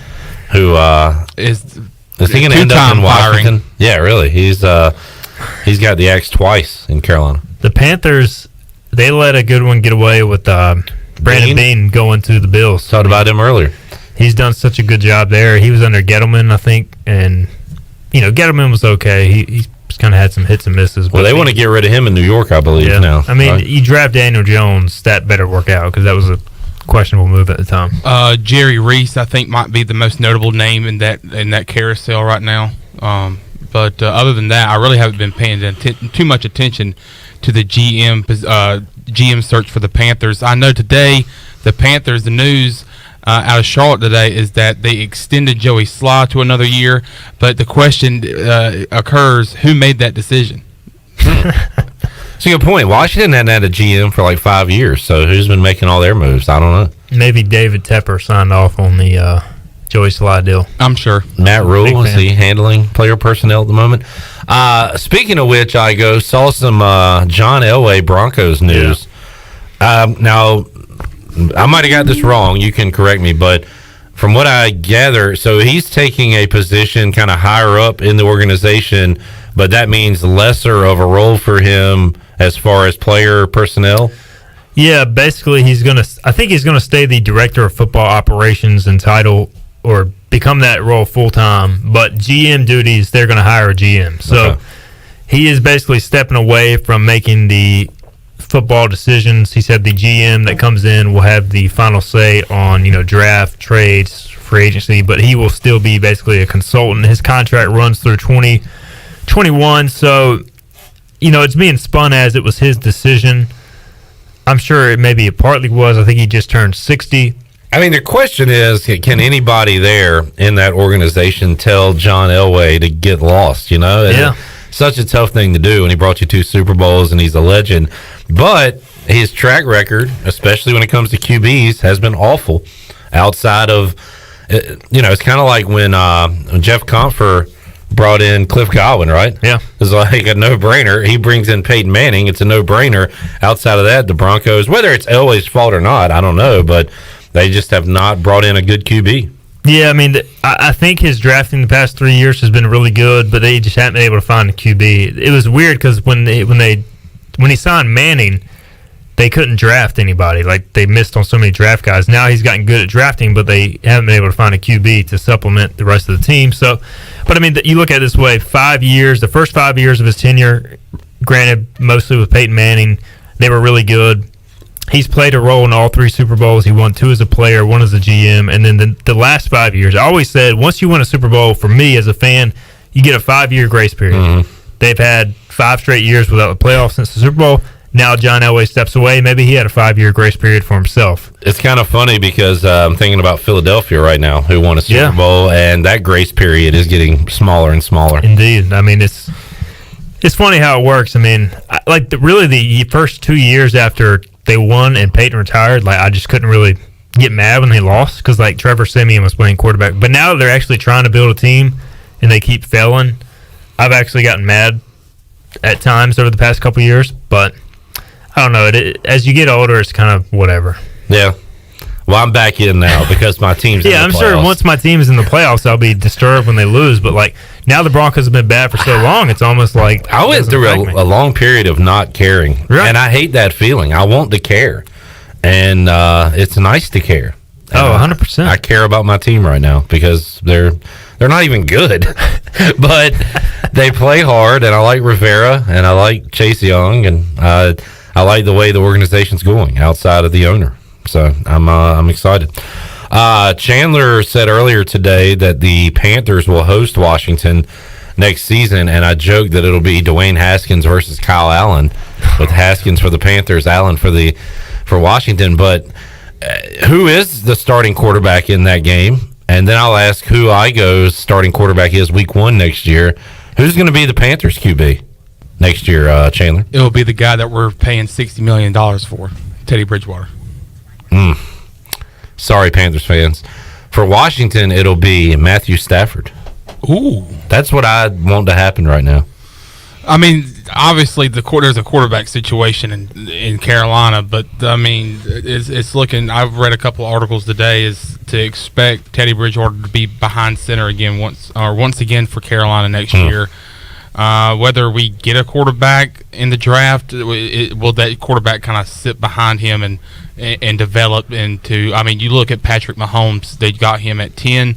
And then he sat behind Alex Smith for a year or two and was able to develop, and we see the success he's had in the NFL. So we'll see. The question is, will there be a quarterback left on the board at 8? So if there is, I'm sure that the Panthers will take somebody there. Well, Igo, you just said if you don't get Lawrence or Fields, you want out of the race for a quarterback.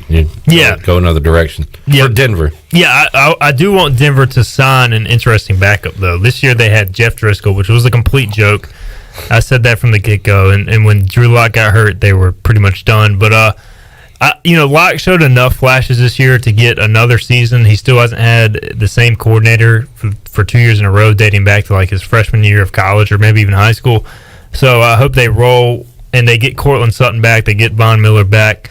A lot of pieces back from injury, but I want to see them bring in somebody like a Tyrod Taylor or it's my guy, or not even Ryan Fitzpatrick. Because how about here's a couple names: Marcus Mariota, like somebody like that at least will push him. Definitely Famous not Jameis. Definitely not Mike Lennon. Maybe Gardner Minshew. Oh, love that. Gardner Minshew, Sam Darnold, like one of those guys who has some upside. And wow, Sam Darnold. Yeah. If the Jets go the QB route, the Jets go the QB route, bring him in and let him compete and give Drew Lock some fire. But I'll tell you who I don't want, and who I kind of did want more heading into this year, especially more than Kyle Allen, is Cam Newton. I think I saw enough of Cam this year that I don't want him. Cam, I think, has run its course. I just think he's not accurate enough anymore. He's getting up there in age. What do you think, Chandler? I mean, the talk around town is that, I think it's more because of the trend. With Ron Rivera, you got Scott Turner there as your offensive coordinator, that it would make the most sense for him to go to Washington. But why didn't they get him this year if they wanted him? And now they... True. Yeah. I don't know. I don't understand. Maybe because you already had Dwayne Haskins. Yeah, well. And now that you know that, he's gone, and you know that he wasn't worth it. Oh, Dwayne Haskins could go to Denver. No. I want a quarterback that's not going to make mistakes. And basically, Denver's similar to Washington. When healthy, they should have a really good defense. So you need somebody who's not going to make mistakes. Yeah. Everyone we've mentioned, though, has made mistakes. Yeah. Is capable of making mistakes. That's why I want no part of Winston or Fitzpatrick. But I'll take Mariota because he's almost too conservative. Jameis would be so much fun. I wanted him this year. But then again, I thought we would be awful this year. I was going to say one more thing. We got to let you go. I can't remember what I was going to say. That's exciting. Yeah. I'll be back Thursday. Talking quarterbacks. Yeah. Talking sure NFL. would have been a great point. Thursday, Igo, you'll be here at 4, and Alec Burleson will join us in that chair over there. He's got to be in that chair? He can pick his chair. Okay. But he will join us. We'll talk about what he's up to, and hopefully he has some answers about what's next for him, because that is still a question, right, as far as minor league baseball. And I was going to bring this up. You mentioned it, that we'll talk to Cliff Godwin next Monday on the show, but there's no baseball schedule as of right now, right? Yeah, usually it comes out in October, November, and we are sitting here on January 5th, no baseball schedule. UNCW released their baseball schedule today, and they play ECU once, so interested to see what ECU's baseball schedule looks like in 2021. My question was going to be, and it's not that great of a one, but are you officially done with Drew Lock? No. Okay. You still have hope for him? Yeah, the way he finished the year, 7 touchdowns. So you just want a backup. You Lock's your starter. I want somebody that will push him, and if he's not the guy, Denver's good enough to be a 10-6 playoff team with average quarterback play. Just got to get there. Oh, another thing I need to bring up, my VIP Hoist the Colors has been revoked, apparently. Can I be VIP again? I don't know. You going to give me some scoop for me to reward you with one? Oh, is that the deal? Yeah. If I tell you something you don't know that is valuable information, I can. Then I'll give you a free VIP subscription. All right, I'll work the phones and see if I can find something out for you. Because I want to read what's going on at Hoist the Colors, which is what right now, Stephen? Lots of good stuff. Lots of roster breakdowns for football. You know, we're still trying to figure out who exactly is coming back, what the roster number is going to look like, scholarship-wise, recruiting-wise, who's coming in as we got a transfer portal thread. Yeah. Where basically every person who enters the portal, we post about and discuss if they'd be a fit. And it's just crazy to see all the names. If you could add one, and not specific player, but one position from the portal to add to the 2021 roster, what would it be? Stud left tackle. Good call. Or right tackle. Just a stud tackle. Yeah, good call. All right, Stephen. Thanks, man. We'll talk to you on Thursday. We will take our final time out, come back, and have more for you on Pirate Radio Live. We're back after this.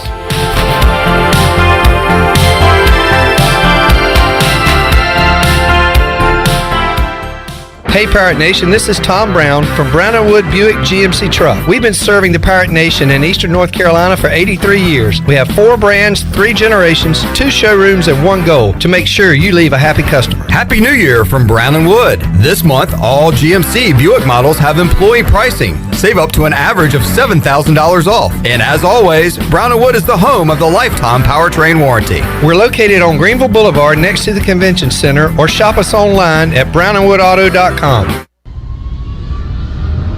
Have you heard the news? American Airlines is back and has resumed service at Pitt Greenville Airport. Reservations are available now at aa.com. Whether you're flying for business or for pleasure, enjoy the friendly convenience of flying from your local airport to get you where you're going and then home again safely. For your next trip, remember, American Airlines is back at PGV. Book today at aa.com. Pitt Greenville Airport, where the pirates fly.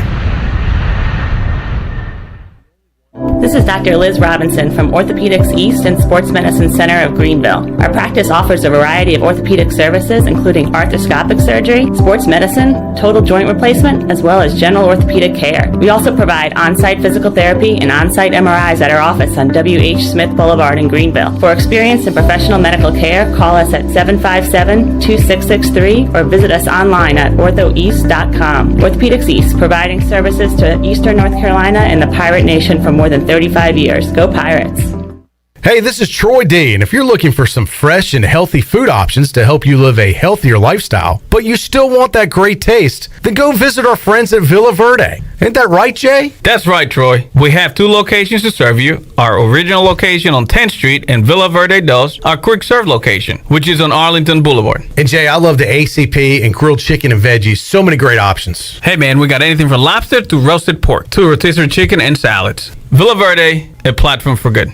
This is John Gavigan with the Gavigan Agency. Our top priority is doing what is best for our members. Whether you are buying a new vehicle, a new home, protecting your family with life insurance, or filing a claim, our agency will be there every step of the way. Our goal is to become a trusted advisor for you and your family for all of your personal and commercial insurance needs. Give us a call in Greenville at 756-1400 for a car, home, business, or life insurance quote today, and give us the opportunity to show you the benefits of doing business with someone who cares.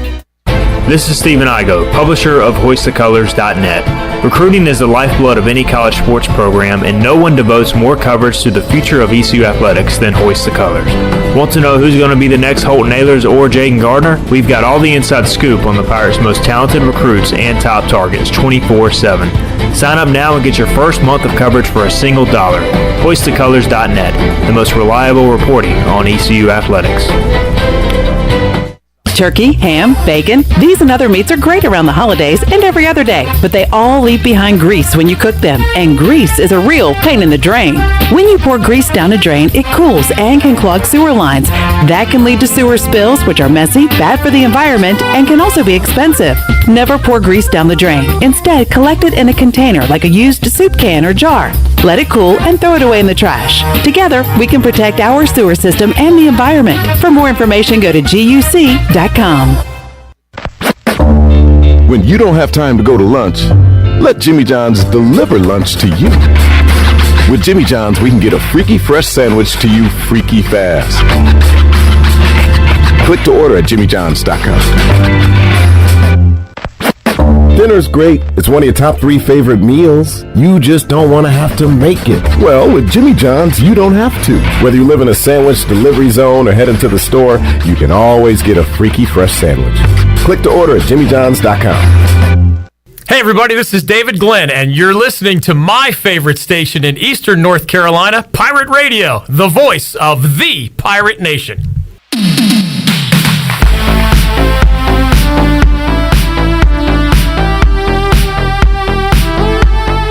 You're listening to Hour 3 of Pirate Radio Live. Now, back to the show. Well, welcome back. At Angel Oak, they continue to make customer service a number one priority. A local mortgage advisor is the key to your transaction success.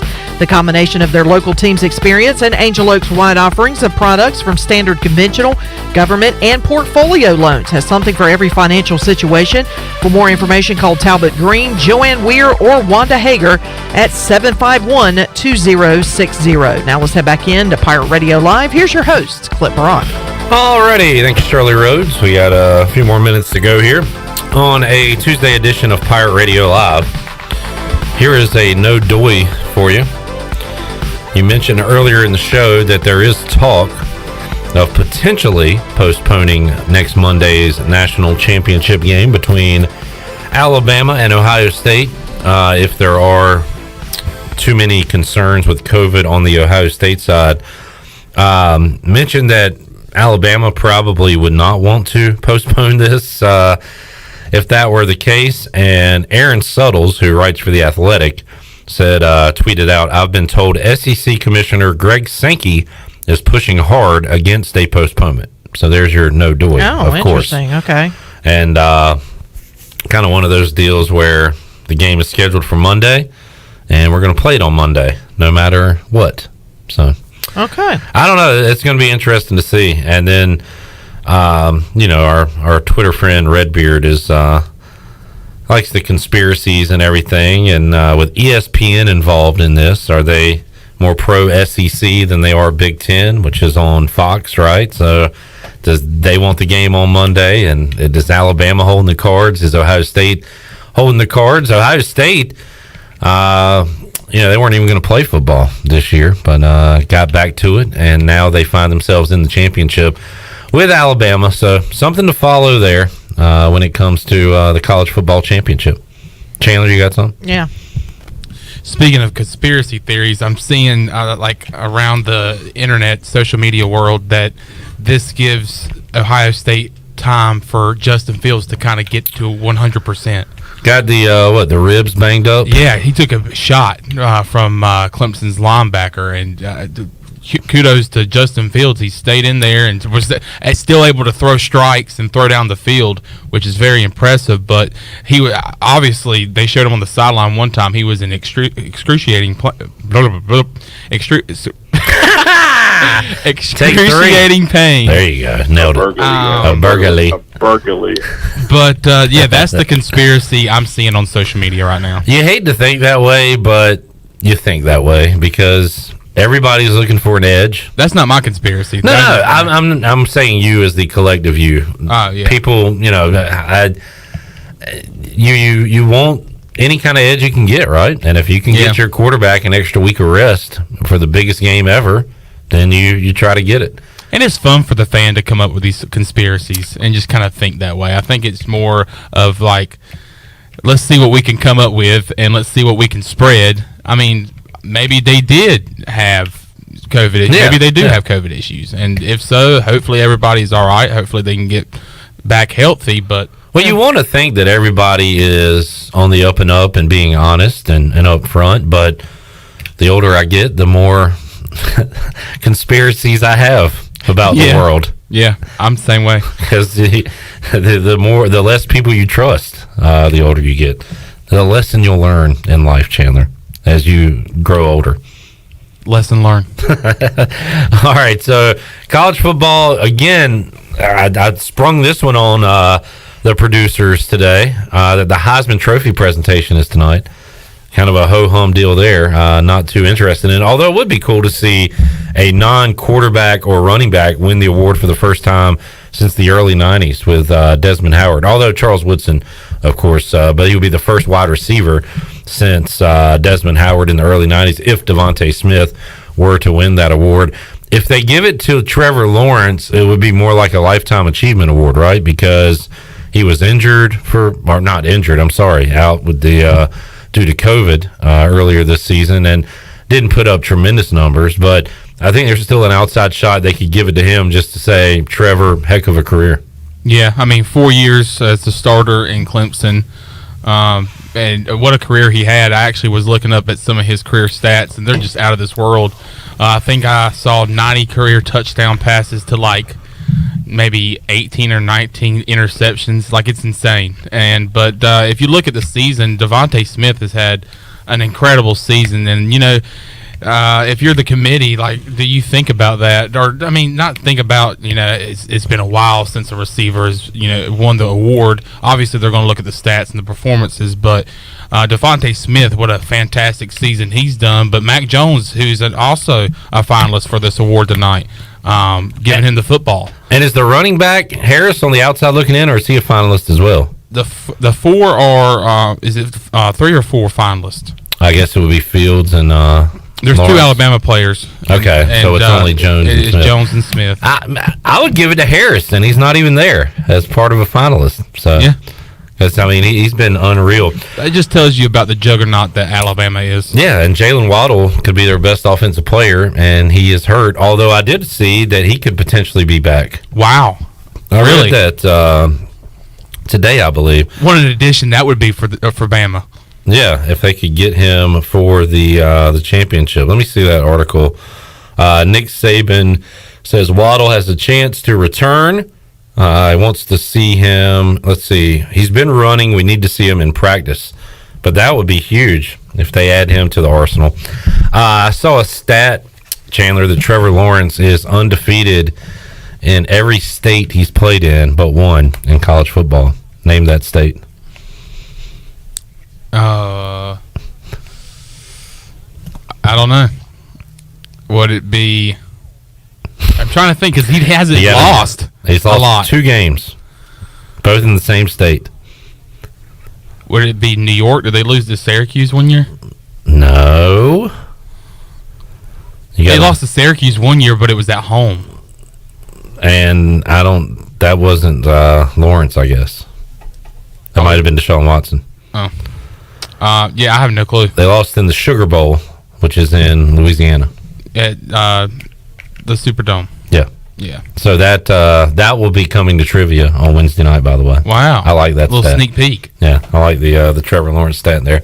All right, so coming up the remainder of the week when it comes to ECU athletics, we have women's hoops coming up on Wednesday at 6 o'clock. We have men's hoops back in Minji's Coliseum on Saturday at 1 o'clock as they take on South Florida. So, and really that's it. We're kind of the calm before the storm when it comes to athletics, as Igoe put it, because we do have a lot of sports coming up, but we're in the playing the waiting game as of right now. As far as Pirate Radio Live goes, we'll continue to talk NFL playoffs and mix in some ECU talk as well. Bryce Williams and the voice Jeff Charles going to join us on Wednesday. Wager McGee scheduled to make a Wednesday appearance on the show, as we will talk national championship and NFL playoffs. Looking forward to catching up with Alec Burleson on Thursday's edition of Pirate Radio Live. We'll talk to Burley about what he's been up to, and is there a definitive answer on what's next for him and the guys playing minor league baseball. As Joe Carraci, who was training some of these guys, talked to us earlier and said they're still kind of in their waiting period, and that's frustrating. But now is the time we start looking at ECU baseball, Chandler, as February, the season gets underway, although we don't have a schedule right now. We'll have to wait and see what Cliff Godwin has to say about that next Monday, but we're getting close to that time. The calendar turns, and baseball is here before you know it. Yeah, exciting as always. It's crazy to think that we're to this point, that we're here in baseball season, but the thing is that I kind of cringe when I think about ECU baseball, because of this time last year, we were watching ECU baseball, and then, crap hits the ceiling fan. So,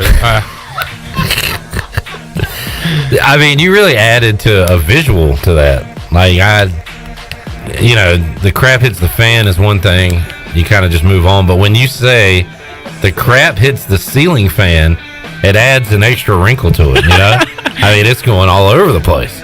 What's it called in English class? It's, oh,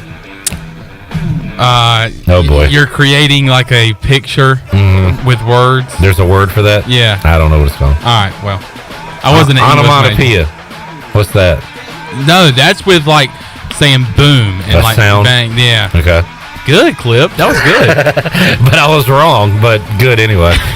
All right, Shirley Rhodes and Chandler Honeycutt, thank you for your time today on Pirate Radio Live. Thanks to all our guests. Thanks to you for tuning in. We'll be back with you coming up Wednesday, 3 o'clock, for an all-new edition of Pirate Radio Live. Until then, I'm Clip Brock. So long, everybody. Thanks for listening to Pirate Radio Live, an exclusive presentation of the